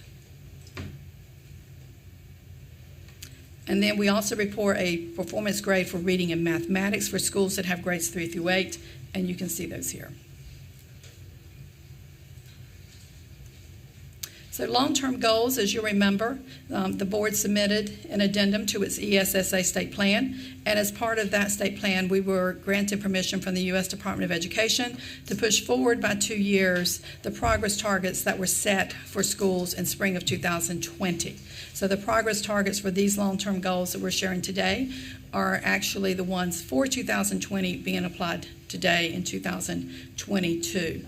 And those long-term goals include the percentage of students at 4 and above, because that's the federal requirement on reading and mathematics tests. and also the English learners' progress and the 4-year cohort graduation rate. So the takeaway here is that the only long-term goal met at the state level was the Asian subgroup on the 4-year cohort graduation rate. All of the other progress targets for the long-term goal were not met. And again, given what we have seen with the test data, we can see that relationship and why we would have that result.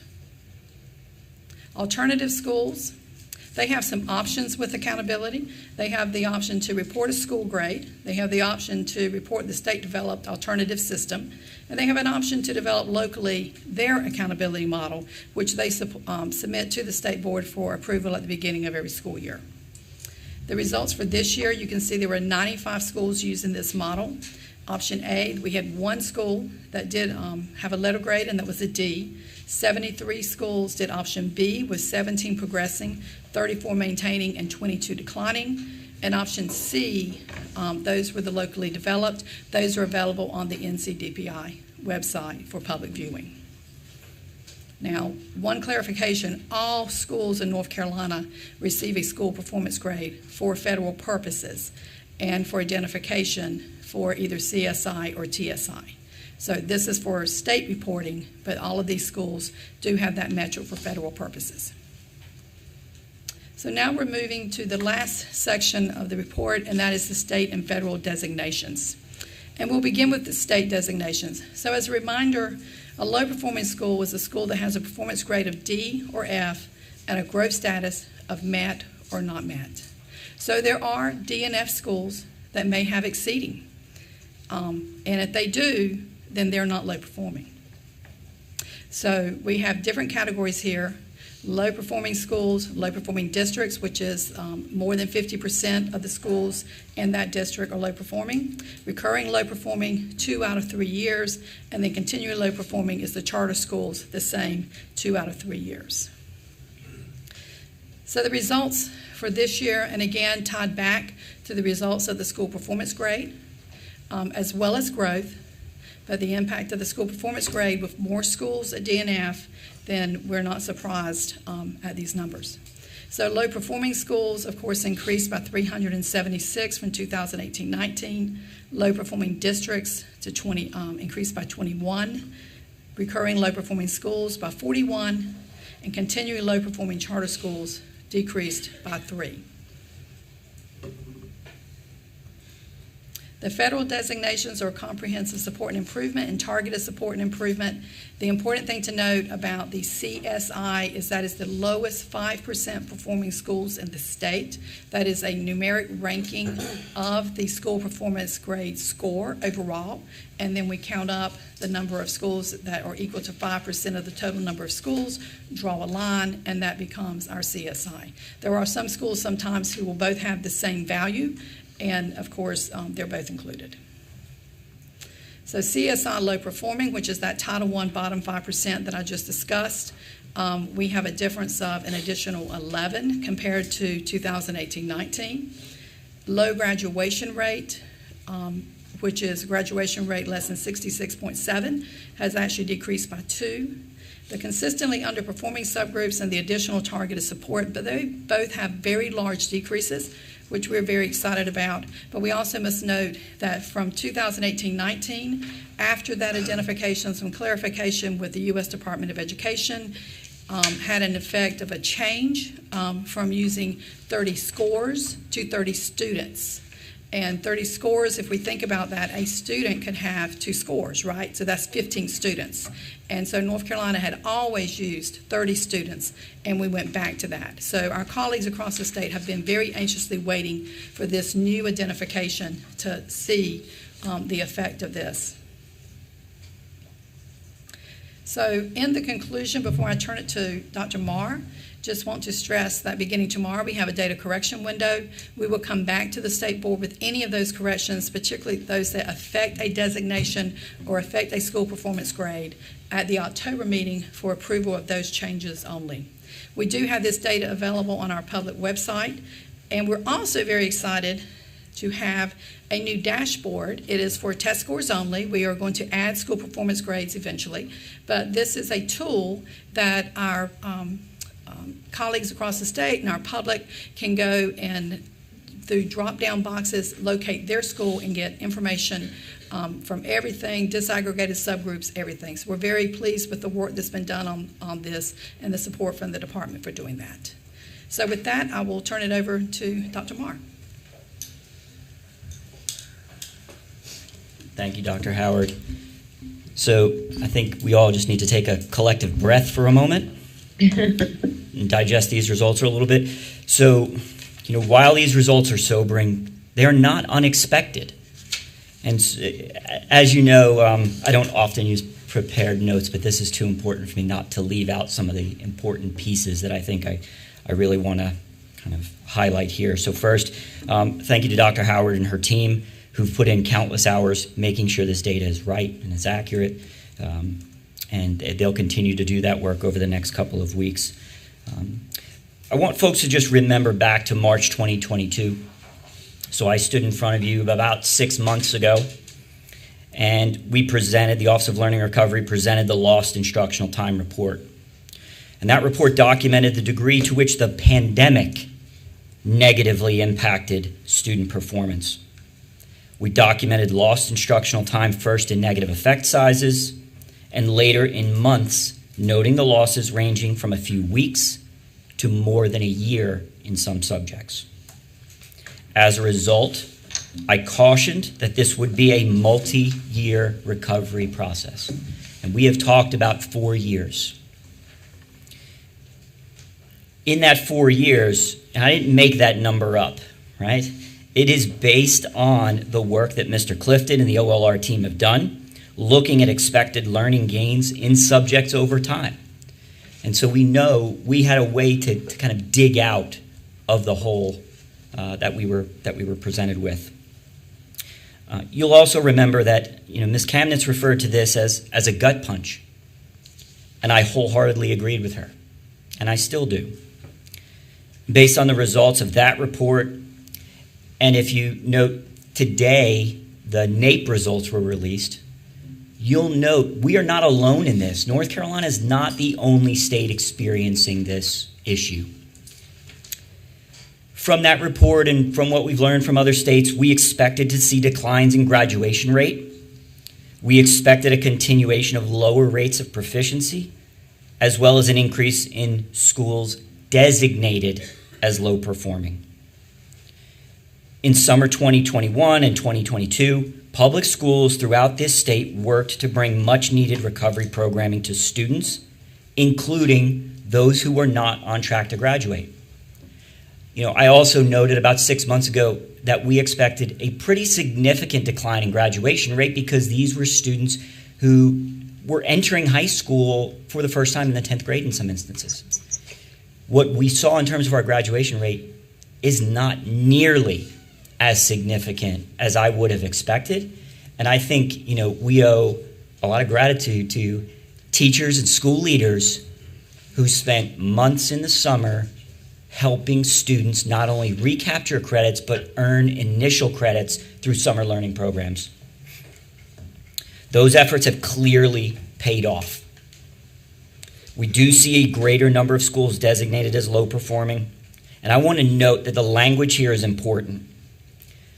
I will not, and I will ask that no one else refer to these schools as low performing schools. They are schools designated as low performing. And why does that matter?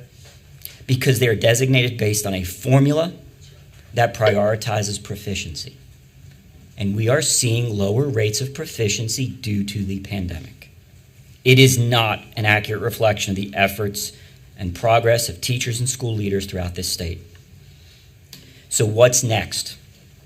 So the Office of Learning Recovery is working on the next iteration of the Lost Instructional Time Report. And Mr. Ford, you'll be happy to know I already got a text that they are prioritizing that 3rd grade data. So we will be working on that and have that for you. Following up, we had a summer convening of public schools a month ago, and Dr. Bridges was there the whole time with us.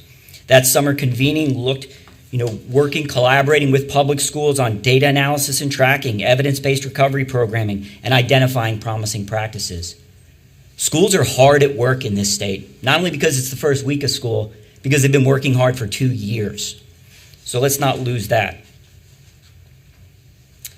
And then let's not forget some of the incredible work happening in the off time, right? Not during the summer. I had the good fortune of sitting with a couple of superintendents yesterday at our work session and hearing about the work that's happening in districts, right? I have talked all along about when folks say, well, what are we doing? What are we doing for learning recovery? And it's easy for us to talk about statewide initiatives. And my first response is, have you talked to your local district? Because believe it or not, there are people who say, we're not doing anything. And that couldn't be further from the truth. Things I heard yesterday included things, not only the summer learning programs, but we've got high dosage tutoring going on in districts.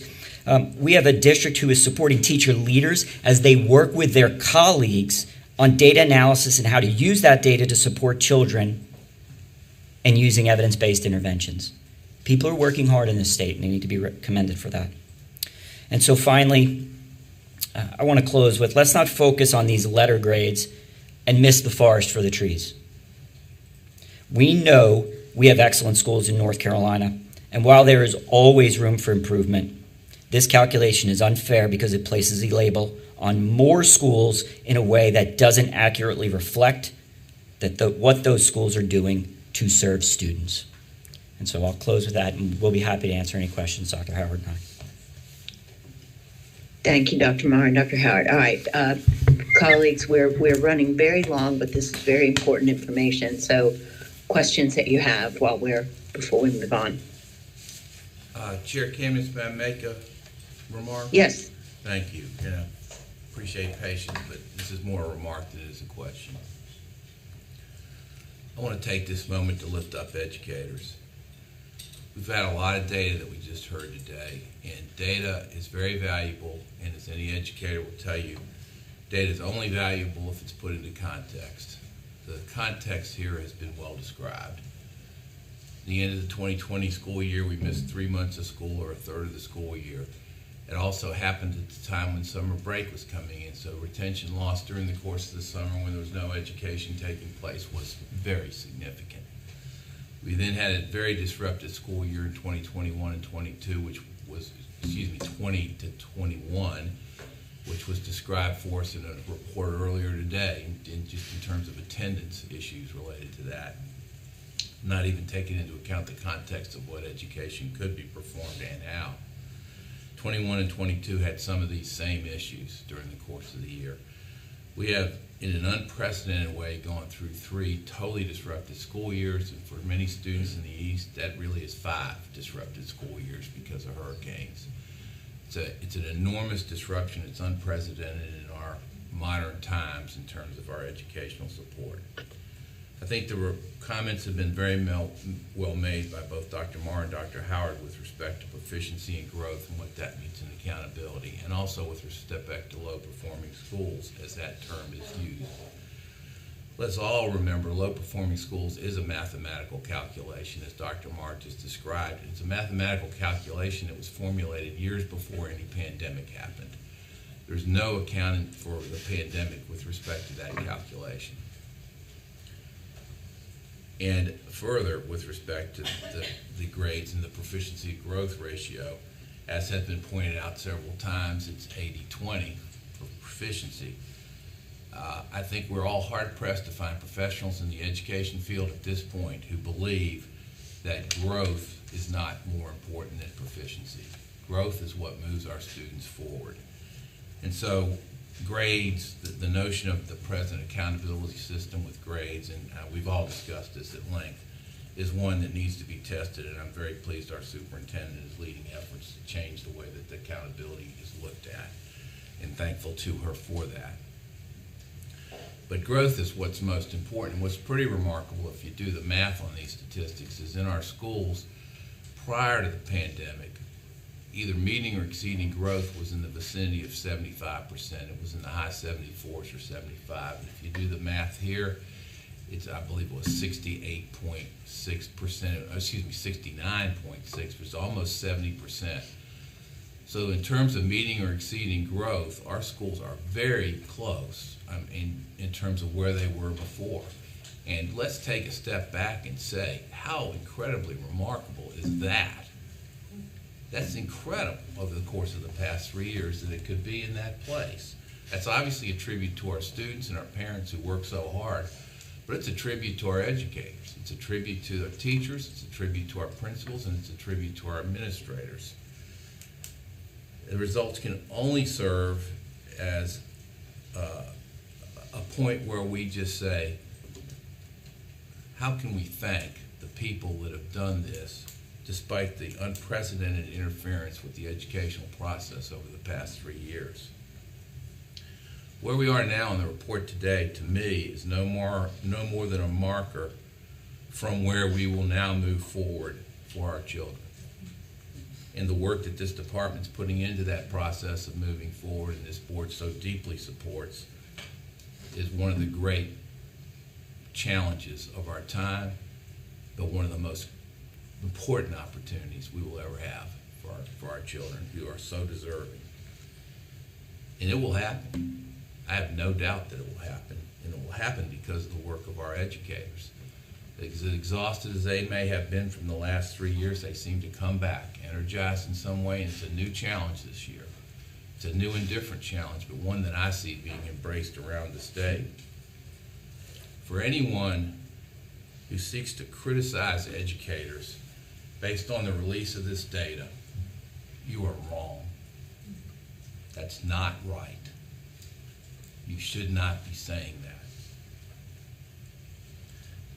We should be praising and encouraging our educators and lifting them up as the first responders and as the tremendous professionals, and I use that word intentionally, professionals who should be respected as such. You should be lifting them up for that, because that's what they are. It's best said in the words today of one of our teacher presenters and one of our student presenters this morning. Near the end of the presentation, our teacher presenter said, "Heart will shine through," and it has. Our student presenter said, "My teacher inspired me in ways that I cannot adequately describe in words," in response to a question from Ms. White. Remarkable statements, and they put the emphasis exactly where it should be. Let's use this data, the release of this data, as a time to celebrate, support, and praise our educators at all levels. As another of our teacher presenters said today, it is their effort to meet the students where they are. And if we meet the students where they are, and I know we will move forward from here for our children to bring them back to places they should be and beyond. And that is because of the work of people all around this state who care so deeply for our students. Thank you, Chair Timmons, for giving me that opportunity. Thank you for those inspiring comments, Vice Chair Duncan. Ms. Kamenetz, this is Mrs. White. Chair Duncan Yes. so eloquently said.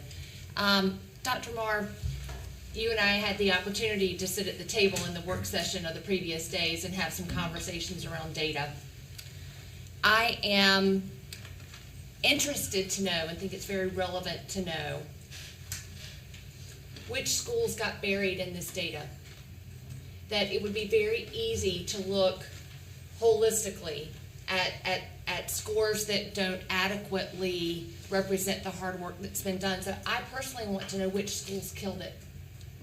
I want to know which schools on the scatter map, despite all of the things that came their way that would have offset student growth and performance. I want to know the schools that did it and got the job done despite the challenges. And then I want to not only elevate, I want to replicate.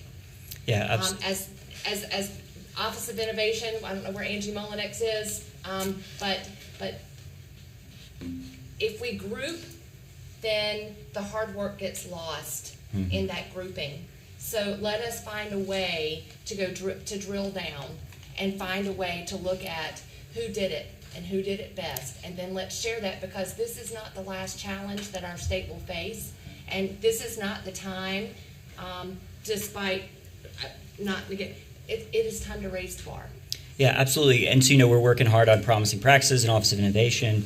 I don't know if the new dashboard will do that or not. So the new dashboard that Dr. Howard's team has put up will be able to do that. But I do also want to call out, Dr. Bridges is already doing that work and talked about it with us a couple of months ago. So we know that, it doesn't necessarily take the state to do that work, that we have districts that are already looking at results, looking at classrooms, looking at teachers, and figuring out what those practices were so that we can then expand those practices to all the students who need it. Yeah, but absolutely. Great comments and questions. Thank you, Ms. White. Anything else before we move on? Chair Cabinets, this is Olivia. Yes, go ahead. I just have a minute's worth of comments. I'm really going to put myself out here. This is daring on the part of Olivia, but I've been daring before, so I'm going to go for it again.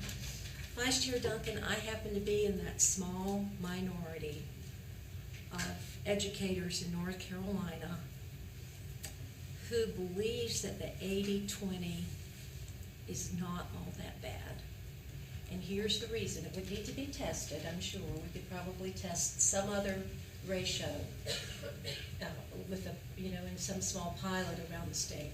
But this is my feeling about it. I feel if we start lowering proficiency, we may not get growth, or the growth may be negatively impacted. Now that's a research type of question and probably needs to be tested a little bit out there in the world of our schools and districts. But I just have this overall feeling that, going back to my colleague's point about raising the bar, Amy's comment about that, I just think we can do this work. We can push hard. We can meet whatever challenges rigor imposes and demands of us. And I'm just so, without any information, research information or conclusion from research, I just feel like we need to stay firm, stay committed, do whatever it takes to. Here's the other side of it. I believe that, we know what growth means, we know what proficiency means. So I'm going to celebrate the 13-year-old who begins the school year reading on the 3rd grade level. I'm going to celebrate that. But growth means at the end of the year, that 13-year-old still may be on the 3rd grade level, or maybe just on the 4th grade level. The student is still not on grade level and is significantly behind off grade level in terms of reading. So I'm just fearful. I just don't know. It's a mystery to me. It would have to be tested out. Sure, if I could respond quickly to that. So I don't think there's any assertion that we're interested in lowering proficiency rates. I mean, those rates are established. We expect students to meet grade level standards and so on. But I think in terms of the growth versus proficiency ratio, I mean, I would kind of point you to the board right behind your shoulder there. We talk a lot about whole child. And so I would argue that what a school brings to the table in school performance and how we evaluate is far greater than just those scores. Oh, sure, I agree. And so, but what we've done is we have conflated this idea that school performance is all about that proficiency rate without taking into consideration all of the other things that happen in the school. So no, we are not interested in lowering proficiency rates. I think we are interested in a more comprehensive view of the value of not only public education, but of a particular school. Absolutely. And my closing comment is one, I have to go back to the word resilience. Resilience is a word that's used quite a bit in terms of helping the student at risk stay on track, stay in school, graduate. Resilience comes to mind now in terms of, it says that the state is resilient, our educators are resilient. And it's been proven out in the data that we've seen today. We're growing. We're getting there. Thank you. Thank you. Yes, we are. I am going to call an end to this discussion because we are so very late. But thank you, Dr. Howard and Dr. Marr and your team for that great report, and we will be talking about it in months to come, I am sure. Moving on, I hate to ask this of staff because every one of you is giving us important information in these items to come, but I do have to ask you this morning to just keep it as abbreviated as you possibly can so that we don't fall further behind in the schedule. I know Dr. Petrie Martin's probably tearing her hair out right now, but so we're going to go as quickly as we can through these remaining items. SLA 3 is an action on first read. The Council on Educational Services for Exceptional Children, and these are some new member recommendations from Ms. Thomas. Ms. Thomas. Good morning. I'm Matt Hoskins, the Assistant Director. Sorry. I'm sorry. Sorry, Matt. Oh, no problem. Assistant Director of the Office of Exceptional Children. As always, it's a privilege to share information with this board, particularly so today as we are able to share the resumes of 4 outstanding individuals who we are putting forward to recommendations as recommendations to serve on our Council of Educational Services for Exceptional Children. This is an advisory council to this board. That council is established both by federal law, IDEA, as well as state statute. The 4 individuals that we are putting forward for recommendation are Abby Childers, who is a parent of a child with a disability, Megan Parsons, who works in vocational rehab, Dr. Kelly Kelly, who is a professor at Western Carolina University, and Pamela Day, who is a special education teacher. You all have access to these individuals' resumes. These folks have historically and now provided us with incredibly salient perspectives from their point of view, and we would like to recommend them to serve on this council. I'm happy to take any questions. All right, thank you, Matt. We will be voting on this today. Thank you. Moving on to discussion items, SLA 4 is the Alternative Schools Accountability Model Options for 2022-23. Dr. Howard referred to those briefly as she was going through her previous presentation. We do this every year, so quickly, Dr. Howard, if you could tell us what we'll be approving next month, or writing on next month. Thank you, Ms. Kamnitz, and yes, that is absolutely accurate. This is an annual recommendation that comes to the board.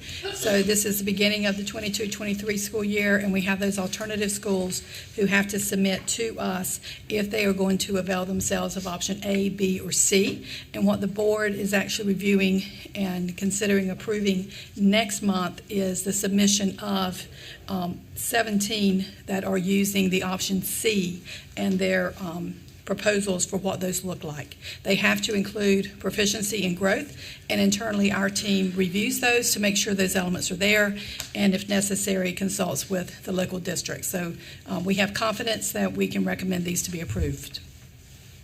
All right, thank you, Dr. Howard. Thank you. SLA 5 is Career and College Promise.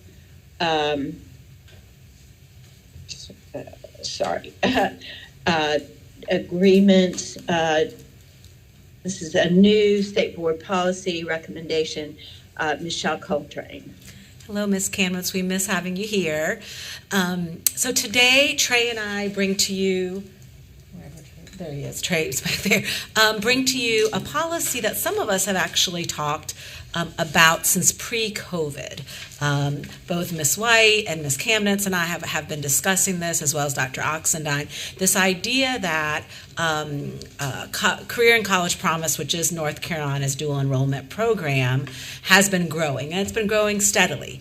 I'm not going to review all the slides for you because you're very familiar. If you have any questions, let me know. I'm happy to update you, but I know time is short. But so with this program, what we have seen is that the quality is uneven. The partnership levels are uneven. And we have heard this from colleges, from districts, we've heard it from families, we've heard it from students. Some are doing incredible work, absolutely incredible work. Others are still working through how to work together because you're merging two systems. We also saw through the report that I presented sometime recently from UNCG Serve, they say the exact same thing. And so we have research, more official research as well, and not just the anecdotal that my team and I and Trey's team and I we've all seen. And so what we want to do is, now that we are over the COVID chaos part, right, and now integrating COVID into our lives, is really bring this back to the forefront to say, okay, what can we do to ensure more access and more opportunities for dual enrollment and ensure success for our students, because sometimes a kid falls through the cracks. Not that Dr. Tipton-Rogers would want to do that or Dr. Bridgers would want to do that, but when you have two systems where a kid is in both, it is not easy. It's a great opportunity, but like we've said, it takes intentionality.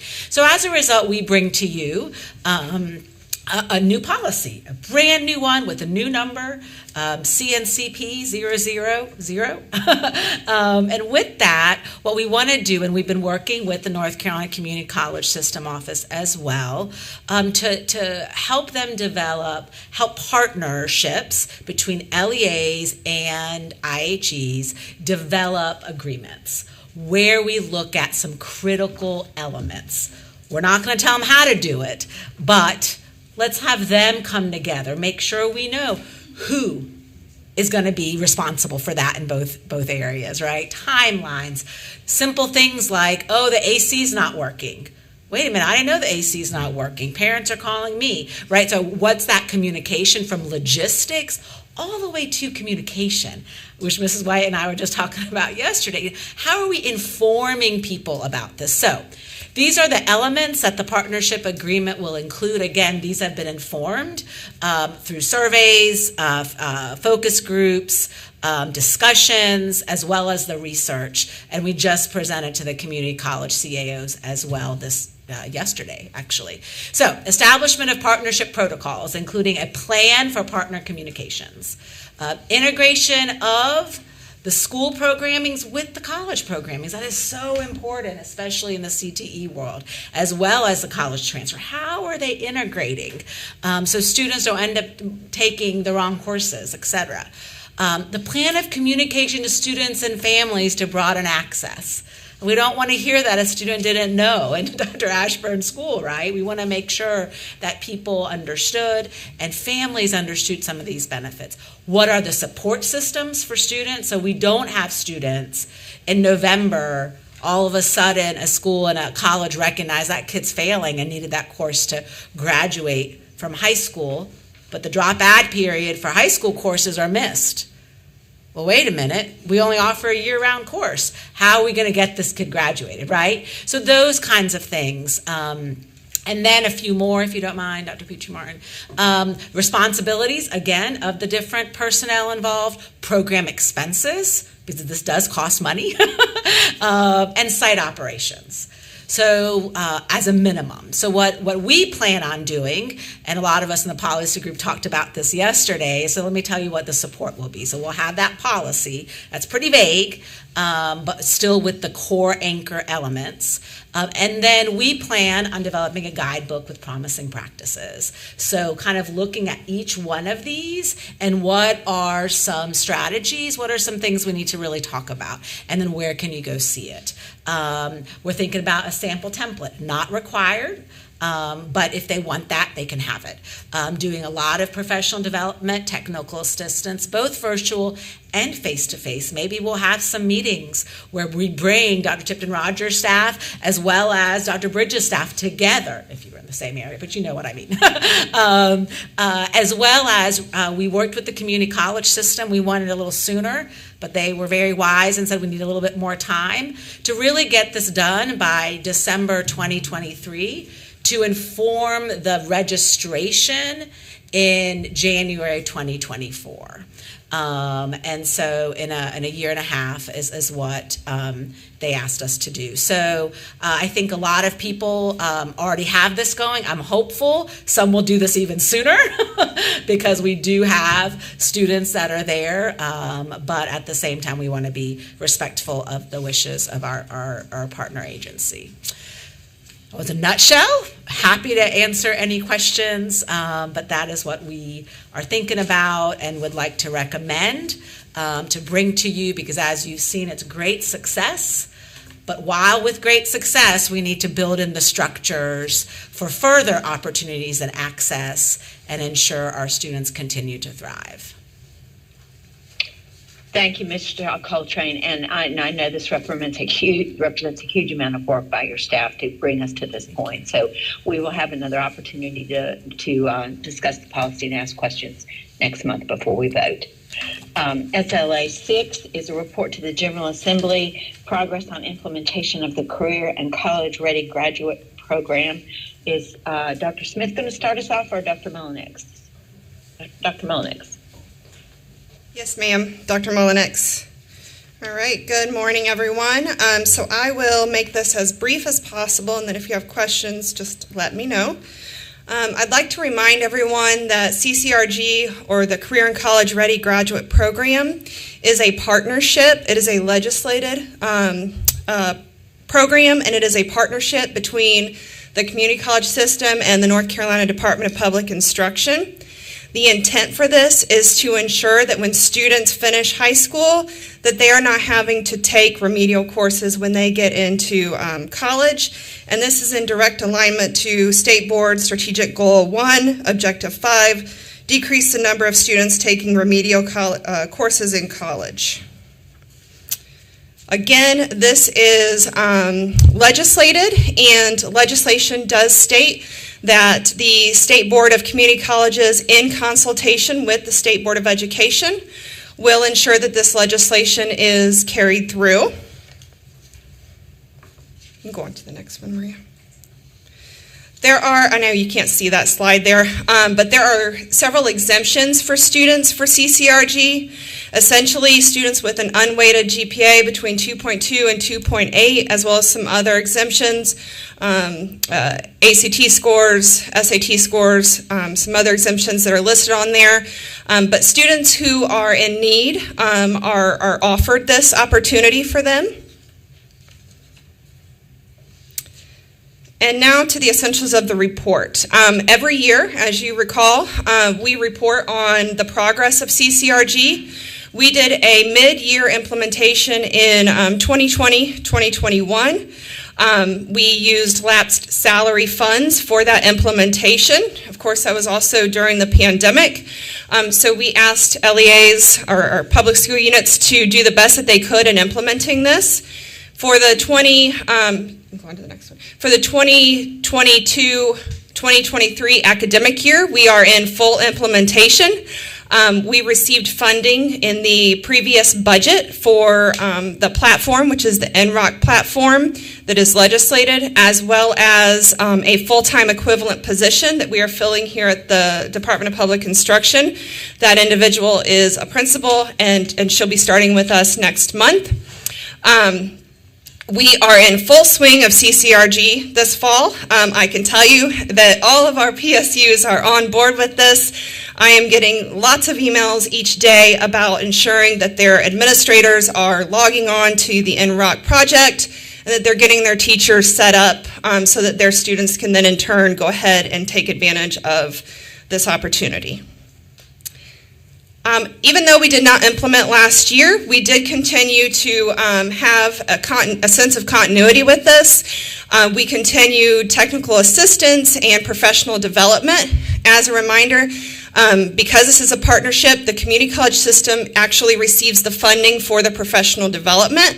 However, we partner with them to ensure that we're able to answer questions from DPI's perspective. And then the vendor NROC project also assists with those professional development sessions, but we continued those last year. And then because we were not doing face-to-face professional development, the community college system had some additional funding left over. And so they were able to take that and print CCRG workbooks for all of our 115 LEAs. So if you're here with us today and want to pick those up, I can take you to the basement. So we have those workbooks that if folks need those hard copies, they can have access to those as well.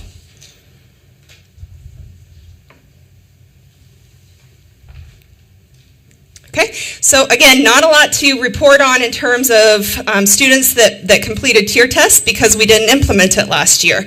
We are in full swing, and I anticipate we will have much greater data to present to you in the future on CCRG. Any questions? All right, thank you, Dr. Mullenix. And again, we can have opportunity for further questions next month when this comes back to us. So thank you, Dr. Mullenix, and thank you to our previous presenters for being so succinct with their presentations. We'll move on to SLA 7, which is a report to the General Assembly on the 5th grade career awareness program. I believe this is Mr. Michael and Ms. Wyatt. Yes. Not sure which of you is going to start. Hi, this is Jacqueline Wyatt. Good morning, everyone. It's nice to be here with you all again and talk about the survey. I can take a brief survey presentation and make it even more brief. We do have some good news here today, so I'm going to jump right in. I don't know if I told you, I'm the Career Readiness Specialist at CTE here at DPI. Every year, each local board of education is encouraged to implement a career awareness program for students in grade 5. To introduce them to the CTE programs in their district. Previous slide, please. Perfect, thank you. So with that, they should report on program activities and student outcomes. It's an annual report to you all and the JLEOC. It's collected, communicated, and reported on by our team here at DPI. Some of the best practices are middle school tours, high school tours, field trips, business tours, job shadowing opportunities, guest speakers, and then we have an open section for career events and other to see what sort of innovative projects they have going on. So we saw some awesome ones this year. So here's our first piece of good news. This is the first year since the survey was created that we have a 100% completion rate by all PSUs. So that is up from 46% in the first year, which was 2017-18. First time in survey history. We're really proud of that, and I have to shout out to our regional coordinators at CTE because they keep up with their folks so well. Okay, so this year, 91% of PSUs reported 5th grade career awareness activities. This is really good. This is up from 67% last year. We're still dealing with the impacts of COVID on these programs and these activities, so for it to be 91% is just awesome. Also great news, all 16 CTE career clusters were represented. The next slide is a brief overview of how many 5th grade students and how many PSUs participated in each of our categories. So you can go through that if you'd like. We can keep it brief and go to the next slide. This is a happy piece. This is my favorite piece here. Lexington City Schools, I'm going to highlight them. They did something really innovative that I thought was awesome. They held a career expo, which was a 2-day event.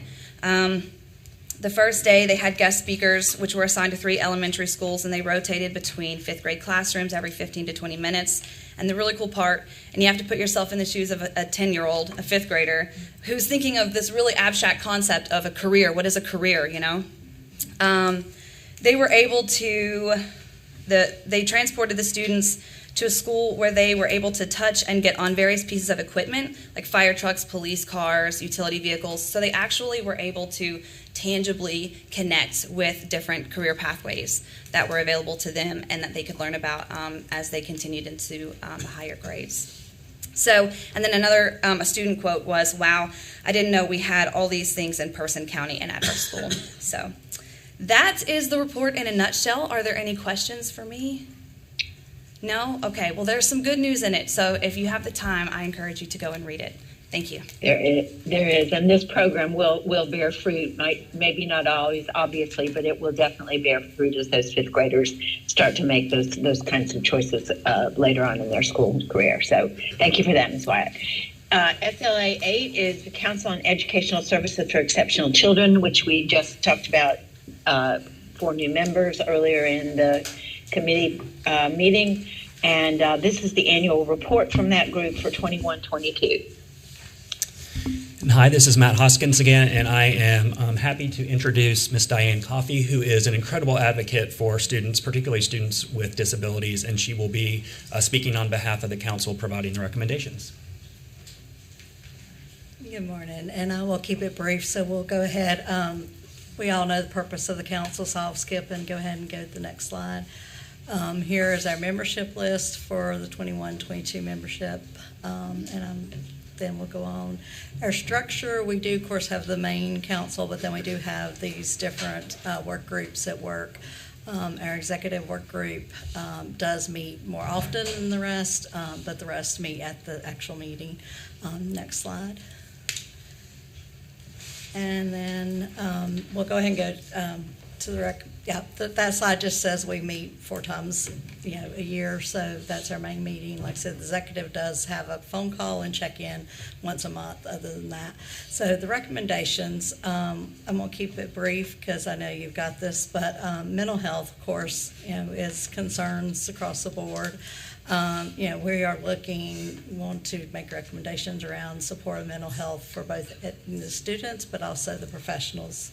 That is huge right now. So we are looking at making recommendations around different training. Social and emotional learning is, top priority because the big thing is we want mental health to be prioritized. We want to prevent, not necessarily be doing the crisis mode. So I think social and emotional learning is a huge piece of that around the prevention. And then we are also making a recommendation around emergency action plans. Is really more collaboration between our emergency agencies and the schools. I think there's a lot going on good in that, but I think we just need to make sure we have oversight and guidance around that. And the next slide. The next recommendation. The summary recovery programs, as we've heard today, even, they're great. They've been helping a lot, but I do think one recommendation we wanted to put in was that we continue that.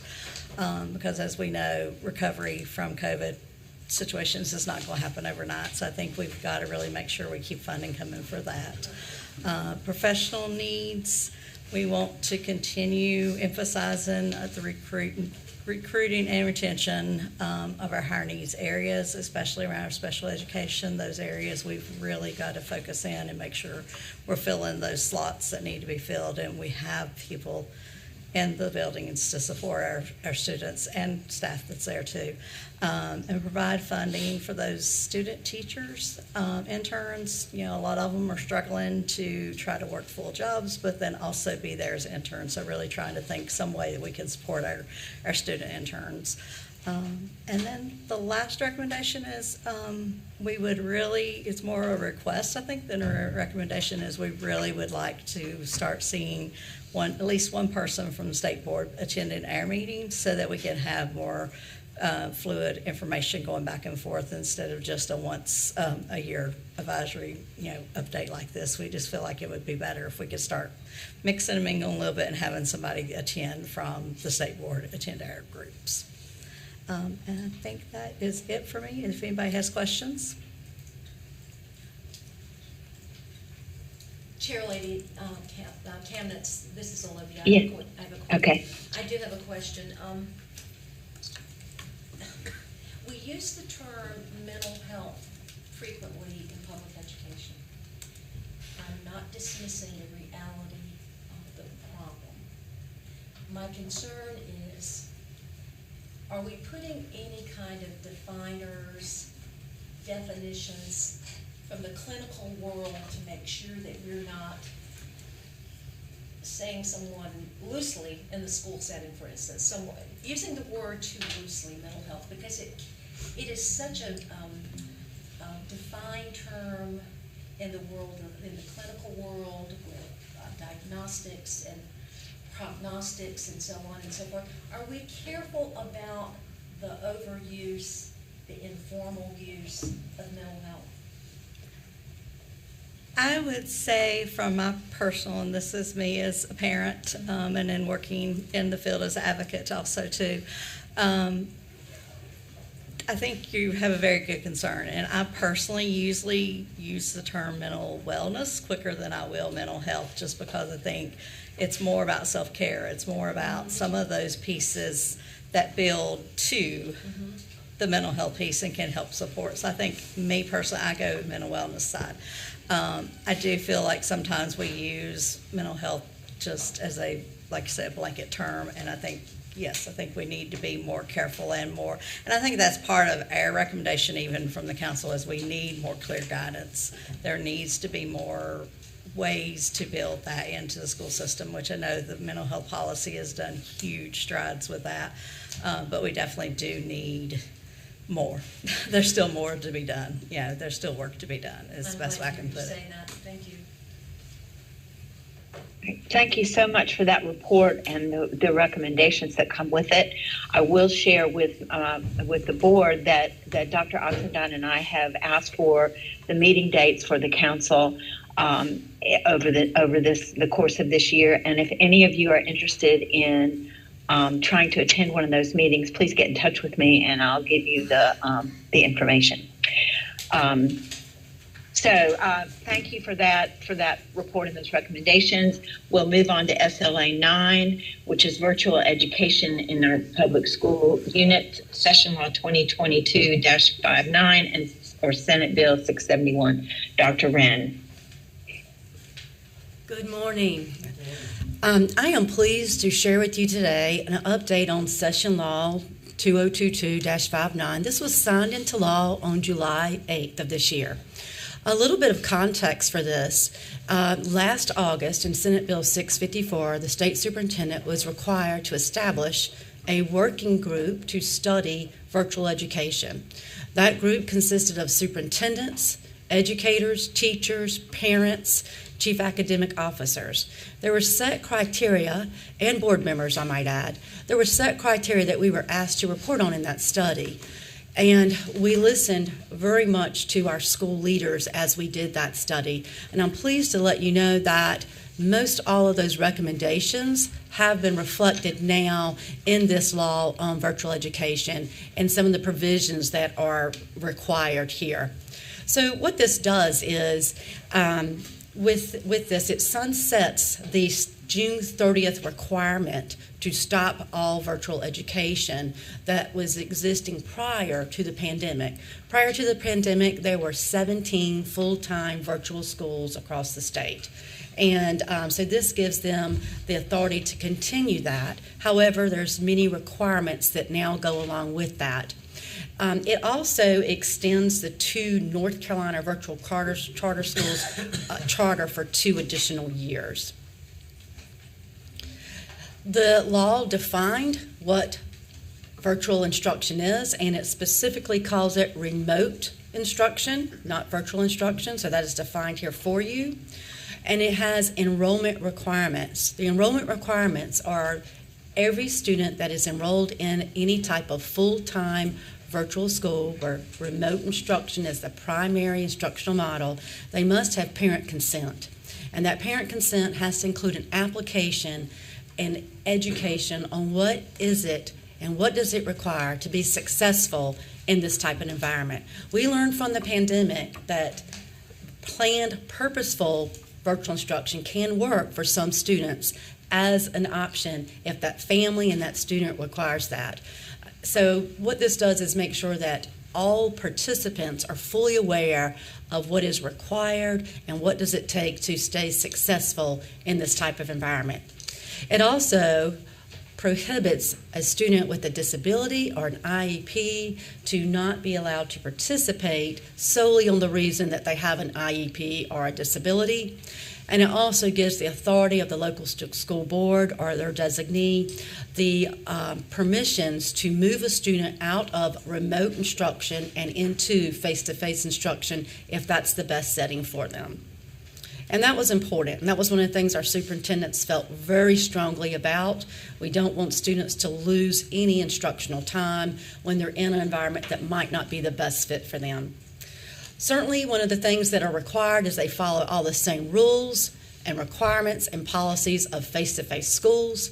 Students have to be provided the correct hardware and software to be successful, and they must take all state and federal mandated tests in person if that is an in-person test. And I think that's very important because we want the accountability models to be oranges to oranges in this setting. It also will require that employees meet the same licensure and evaluation requirements, and that there's a sufficient instructional support to make sure that folks who are enrolled in that school are successful. Any PSU that wants to operate a full-time virtual school, called a remote academy now in law, they must submit to the State Board for approval a plan.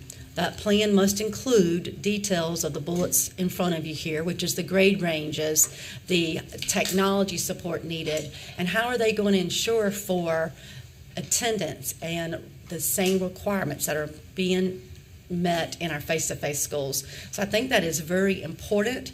One of the things I will add here, as we now will move into an evaluation of these plans, is that our virtual instruction support team, which is funded through our Rethink grant, has done a lot of work in the field with the pedagogy around what does it take to be successful.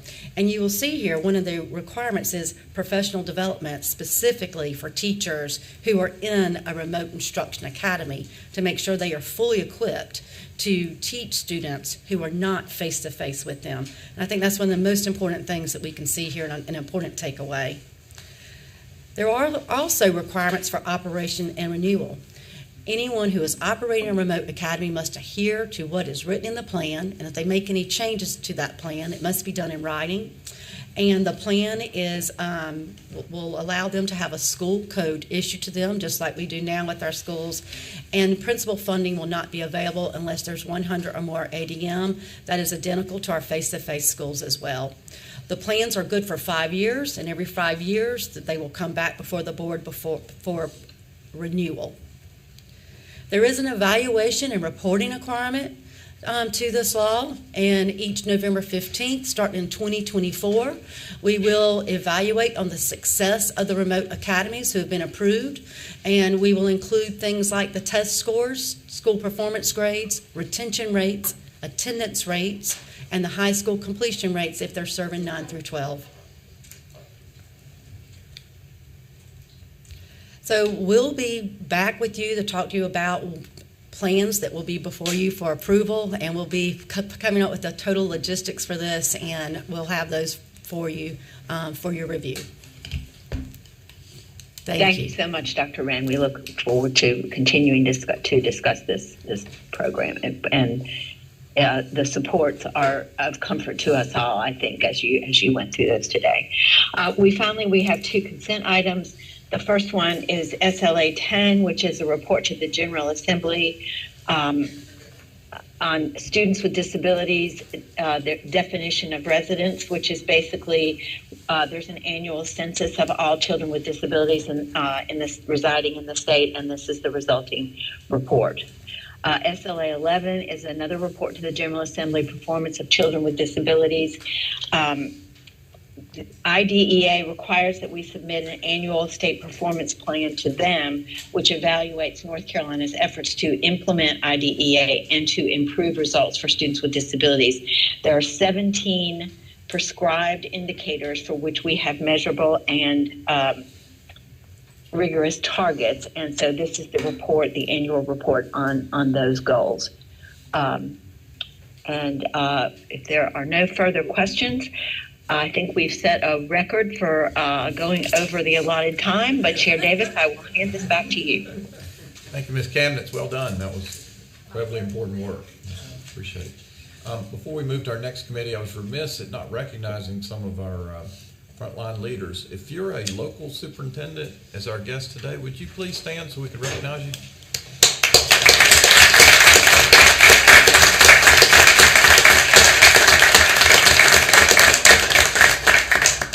Really appreciate you spending the last couple days and today with us, particularly considering all the opportunities you have in front of you, opening your districts, and along with our very own Dr. Bridges, we really appreciate what our local superintendents are doing, leading our efforts across the state.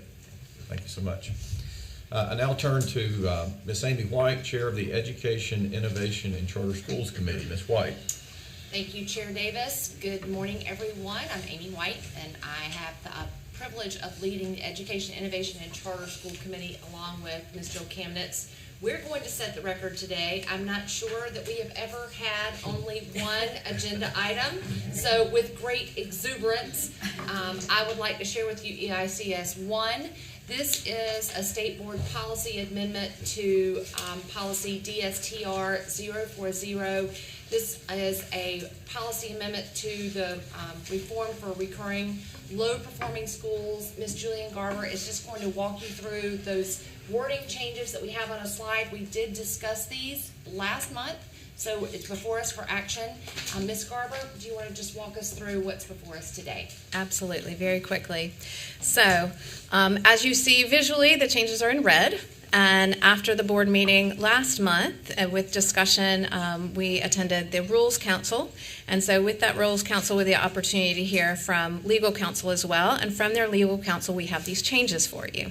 So in the first paragraph, under the title that is Continue Authorization, what you see here is we came and shared with you that the idea was the language was previously abbreviated reporting, and these are for schools who are no longer recurring low performing and meeting or exceeding growth.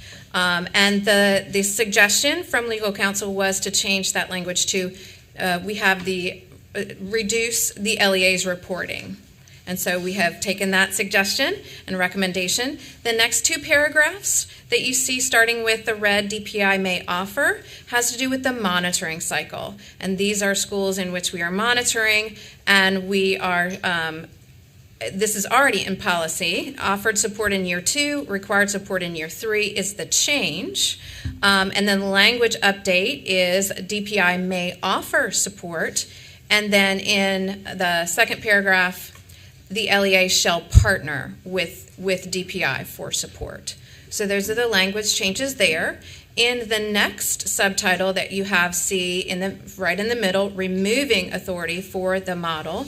This is a new piece, and this has to do with describing an option for an LEA to exit the model, and this, of course, is after the monitoring cycle. If academic gain is being demonstrated by the school and requires the LEA to submit an application. This was feedback from the field, from focus groups, and of course legal counsel helped to draft the language there. And then in the last paragraph, you see the SBA may remove the authorization. You see here number 3, there are 4 total options that you have as an SBE. But in this one, in number 3, the language that has been added is there, and shall partner with DPI for intensive support until demonstrating academic gain.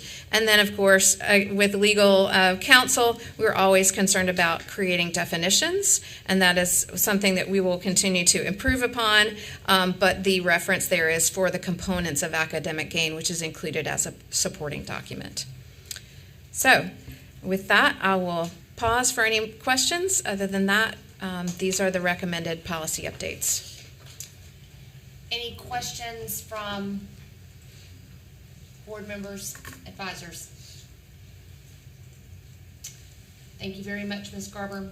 That'll be before us for action later today. Thank you. Mr. Chair, that concludes this committee report. Thank you, Ms. White.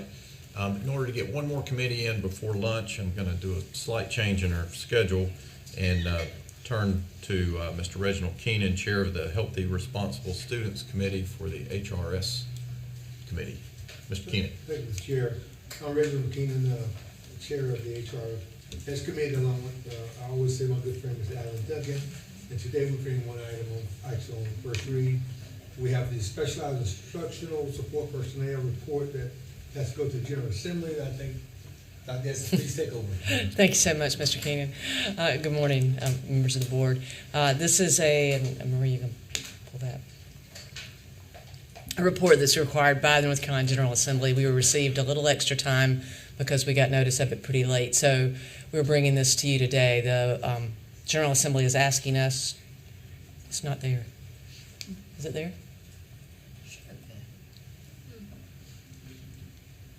I can wing it if it's not, but it'll take me a second. Let's try it again.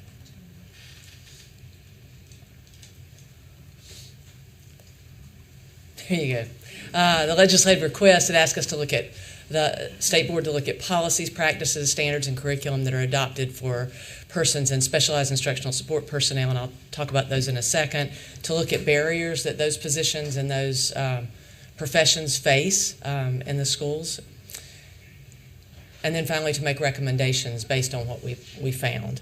And so we did survey student support directors, the professional organizations, different counselors, nurses, social workers, psychologists, and the EPPs to get information here. Just a quick reminder, and these are the ratios of those specialized instructional support personnel, of those four. And it's important to note that all four of those have different duties. And so it's important to have a team of those people working in your school. Oftentimes we talk about what's missing. We need a team in each school so that those folks can adequately support students. So the next few slides talk about some of those practices. This slide just goes through what's required from an education perspective for each of those. And if you'll notice, 3 of the 4 require licensure from DPI. And then I'll move forward just to the recommendations for the sake of time. You can see the barriers for the different school counseling, school nursing. The next slide has social workers and psychology, but all of them have some very important things in common. So on the final slide, I'll talk just a moment about the summary of those actions. Reducing the student ratios to the recommended ratios for the profession is one of the recommendations that came out of this. And we've talked about this over and over for several years now. Our numbers, as they sometimes get better, reflect an overall average, not what might be happening in any one school district. So one district may have more than enough, but another is lower. So it's important to look at overall picture. Employing at least one social worker, psychologist, nurse, and school counselor in each school. I just talked with a nurse yesterday, a district level nurse, who said they have 5 schools per nurse in their district. That means they get to be in a school one day, that's it, per week. So it's difficult to build relationships and do chronic condition management plans and those kinds of things without being on site. Fund competitive salaries so that we keep folks in the schools and not going out for private practice and other places in the profession. And then create clear job descriptions so that our folks are actually doing what they were hired to do instead of often getting pulled away due to the flexibility of their schedules. So those are the recommendations, and we will take that forward to the state, to the General Assembly, if there are any questions.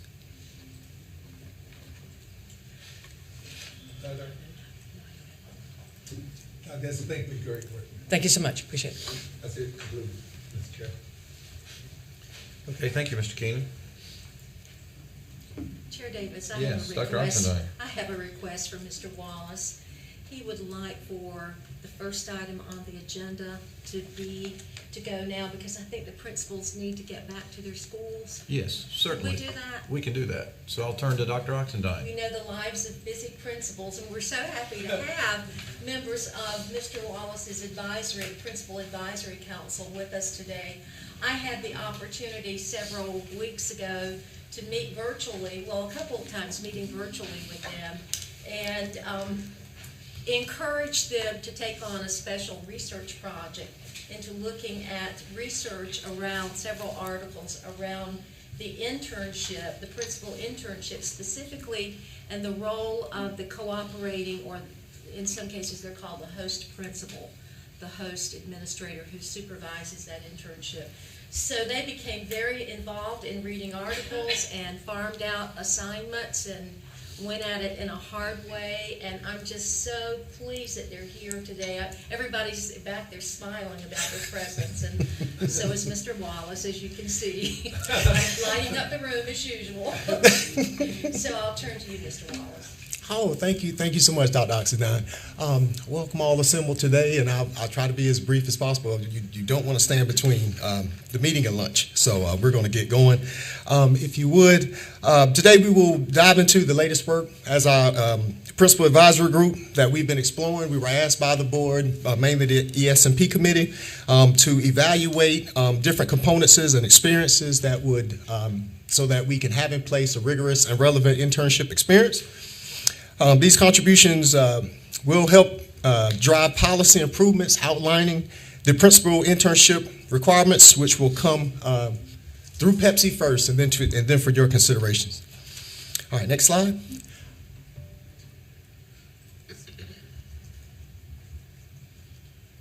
Okay. All right, as you see assembled here, I wanted to make sure that we gave credit where credit is due.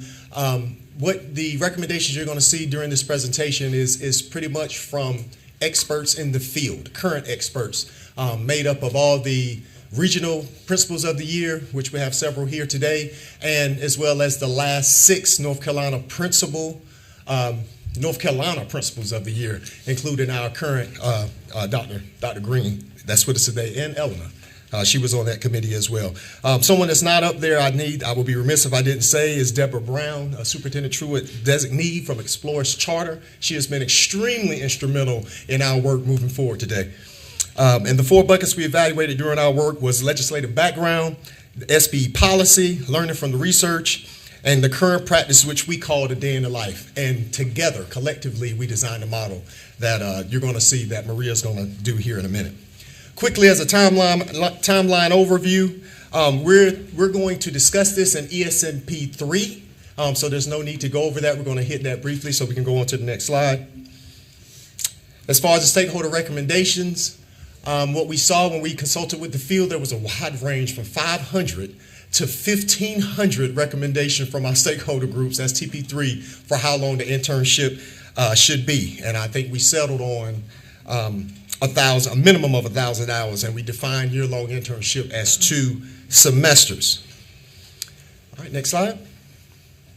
Simultaneously, while refinements to the law were explored, we were asked by the board to, again, start fleshing out the critical components, and we set a clear set of expectations for the internship. And what you're going to see is not needed changes to the law, but actually kind of tweaking and a little bit of change in policy, which is under the state board's purview. And this should include a wide range of experiences in the internship. And I'll tell you before I turn it over to my great colleague here, I would say that what we're trying to do is illustrate the need. We're trying to move from just books, buses, okay, and discipline, to having an authentic internship experience for all of our leaders coming through the pipeline today. Right now, there's a dichotomy that exists. Some interns or assistant principals will get that, and they're regulated to that. They don't ever get to learn the budget, the financing part, instructional leadership. I can go on and on. And then you have other principals who actually prepare their assistant principals to be principals. So this is what you're going to see illustrated right now during this next segment. So it is my fortune, it's my honor to introduce my colleague, the Charter School Regional Principal of the Year, Maria Mills.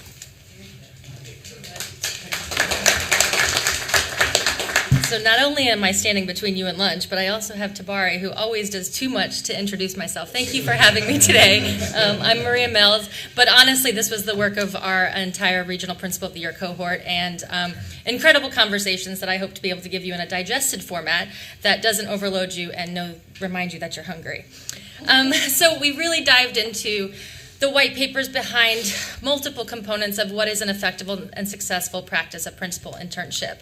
I hate being read to, so I'm going to kind of bullet to you what we've talked about, but ultimately the main takeaway is that we really need to somehow balance the components of flexibility of the multiple host principals and the schools that the interns are going to, as well as have continuity. We discussed various school experiences. We discovered the need for portfolio-based assessments. Not just taking the test at the end of the internship was ultimately what we continued to talk about. We front-loaded some 2-tier licensure systems that included support for the candidates as well as the transition to principalship. Next slide. Okay, so what we really talked about, there we go. Okay, cooperating principals should have the ability to. So this is with the lens of the principal as they are supporting their intern. Again, this really implies having a front-loaded scope of what they need to accomplish, as well as the flexibility for building upon the strengths of the intern themselves. This is implied that it has to be of most benefit to the intern.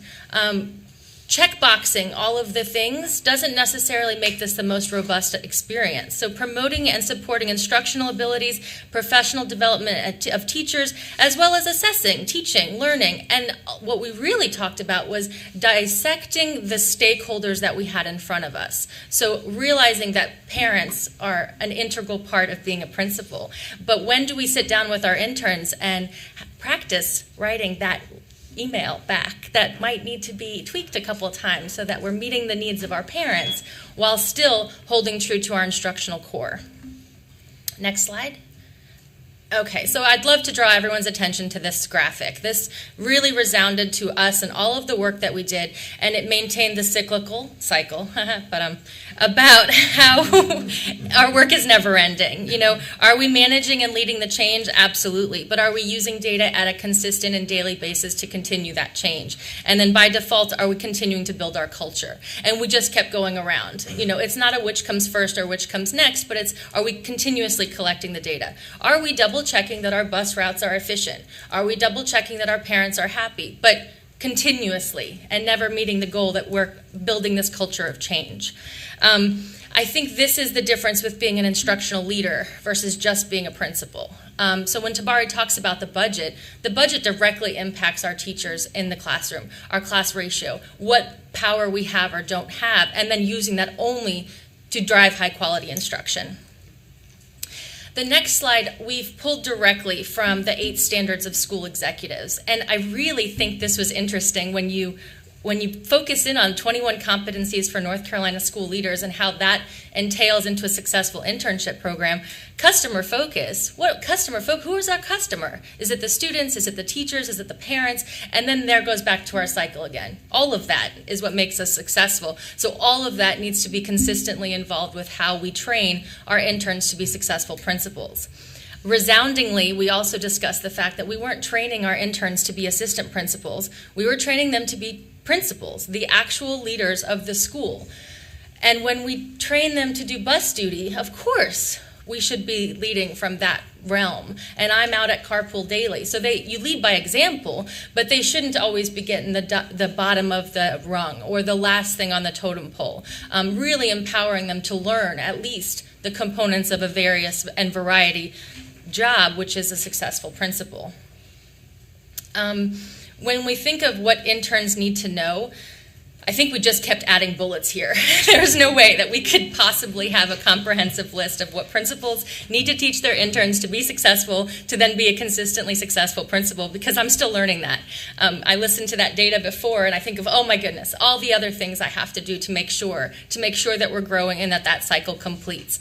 That was also resoundingly what we discussed as a driving force for a successful intern, is to realize that their work never ends. So yes, today is the day for professional development plans with your teachers and NESIS, but there's also the bus duty that we talked about, and there's also that parent email that talked about recess and playing tag, and there's also this. So realizing that the comprehensive, I keep saying that, is also never ending.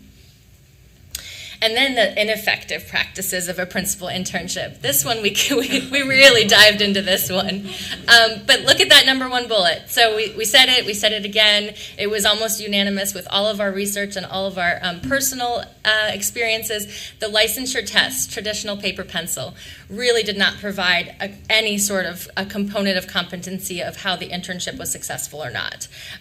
We discussed a shorter internship period at various levels. We discussed how that was inconsistent. And then the selection process for host principals was also inconsistent. We really thought that needed to provide a more consistent level of rigor, and that the interns, as they were being suggested, were able to meet multiple needs that would then lend them to that cycle of success that I previously talked about. I think it's imperative, and we think consistently, that they be exposed to some of the nuance and some of the day-to-day, while also some of this exhausting level of our job with the vigor that we know what we're doing is what's best for kids. So absolutely resoundingly reaffirming that we're all in it together for that reason, whether it was carpool or whether it was the angry principal. But also, did you see the light bulb in that math class? Did you get to sit down and read a book with that second grade class? Like, those are the components of the internship that we really thought was important to go from start to finish. Some of the things that require consideration further is improving this internship experience, and I think I've kind of talked about it quickly. Like I said, not only am I from New York and I talk fast, but I know lunch is right behind me. The cooperating principal selection process, really making that a rigorous process, and ensuring that we have a two-tiered licensure process, the researching and the designing, as well as the implementation. Increase the collaboration between the EPP supervisors and the expectation of the cooperating principal. I've had to review rubrics from various different EPPs and ensure I'm providing most successful experience for my intern, but those are all really, really different. And sometimes the rubrics for each of them don't span what the other one does. So then I'm recreating an internship process for that particular EPP. I think I went ahead again, Tabari. I did this the last time. I just kept going a slide too much. Sorry, guys. Tabari's going to finish us out. I even practiced. Good job. Good job. See, y'all, that's passion. That's passion when you get, y'all, we've been working on this for the entire summer. We were called on. We were honored to do the work. We put ourselves together. These folks, they gave up their entire summer. We met every single Tuesday to get this thing right. And we stand 10 toes down, steadfast, to continue the work moving forward, evaluating the two-tier system or whatever you would have us to do. What you're seeing in front of you right now is just for your reference. These states, what we call our cohort partners, all the licenses that you see that they attain are first tier or tier 1 license. All of them have to jump through another hoop, okay, in order to get their principal's license or their continuing, or some would call it the renewal license. Most of them are all of them are 3 years, except for Tennessee. Tennessee is 5 years, okay, and their initial license is only for assistant principals. You still have to clear another hurdle before you get your continuing license, which is a principal's license. We would love to go into that later on. And I'd be remiss if I didn't recognize Katrinka. She took off work to come here and be with us today. That's how much my group feels strongly about this work, and we're definitely reinvigorated. But we can take any questions now, but thank you, Dr. Oxnard, for asking us to do this. I mean, we're complete now because we've done this work. Your homework, you passed all the exams, A+. You made 11,000 on the licensure exam. Thank you so much. Any questions? Any questions of the group, of the council? Thank you very much. Thank you, Dr. Oxendine, and thank you, Mr. Wallace. We'll now take a break for lunch and then return back to the Educator Standards and Practice Committee. We'll return at 1 p.m. 1 p.m.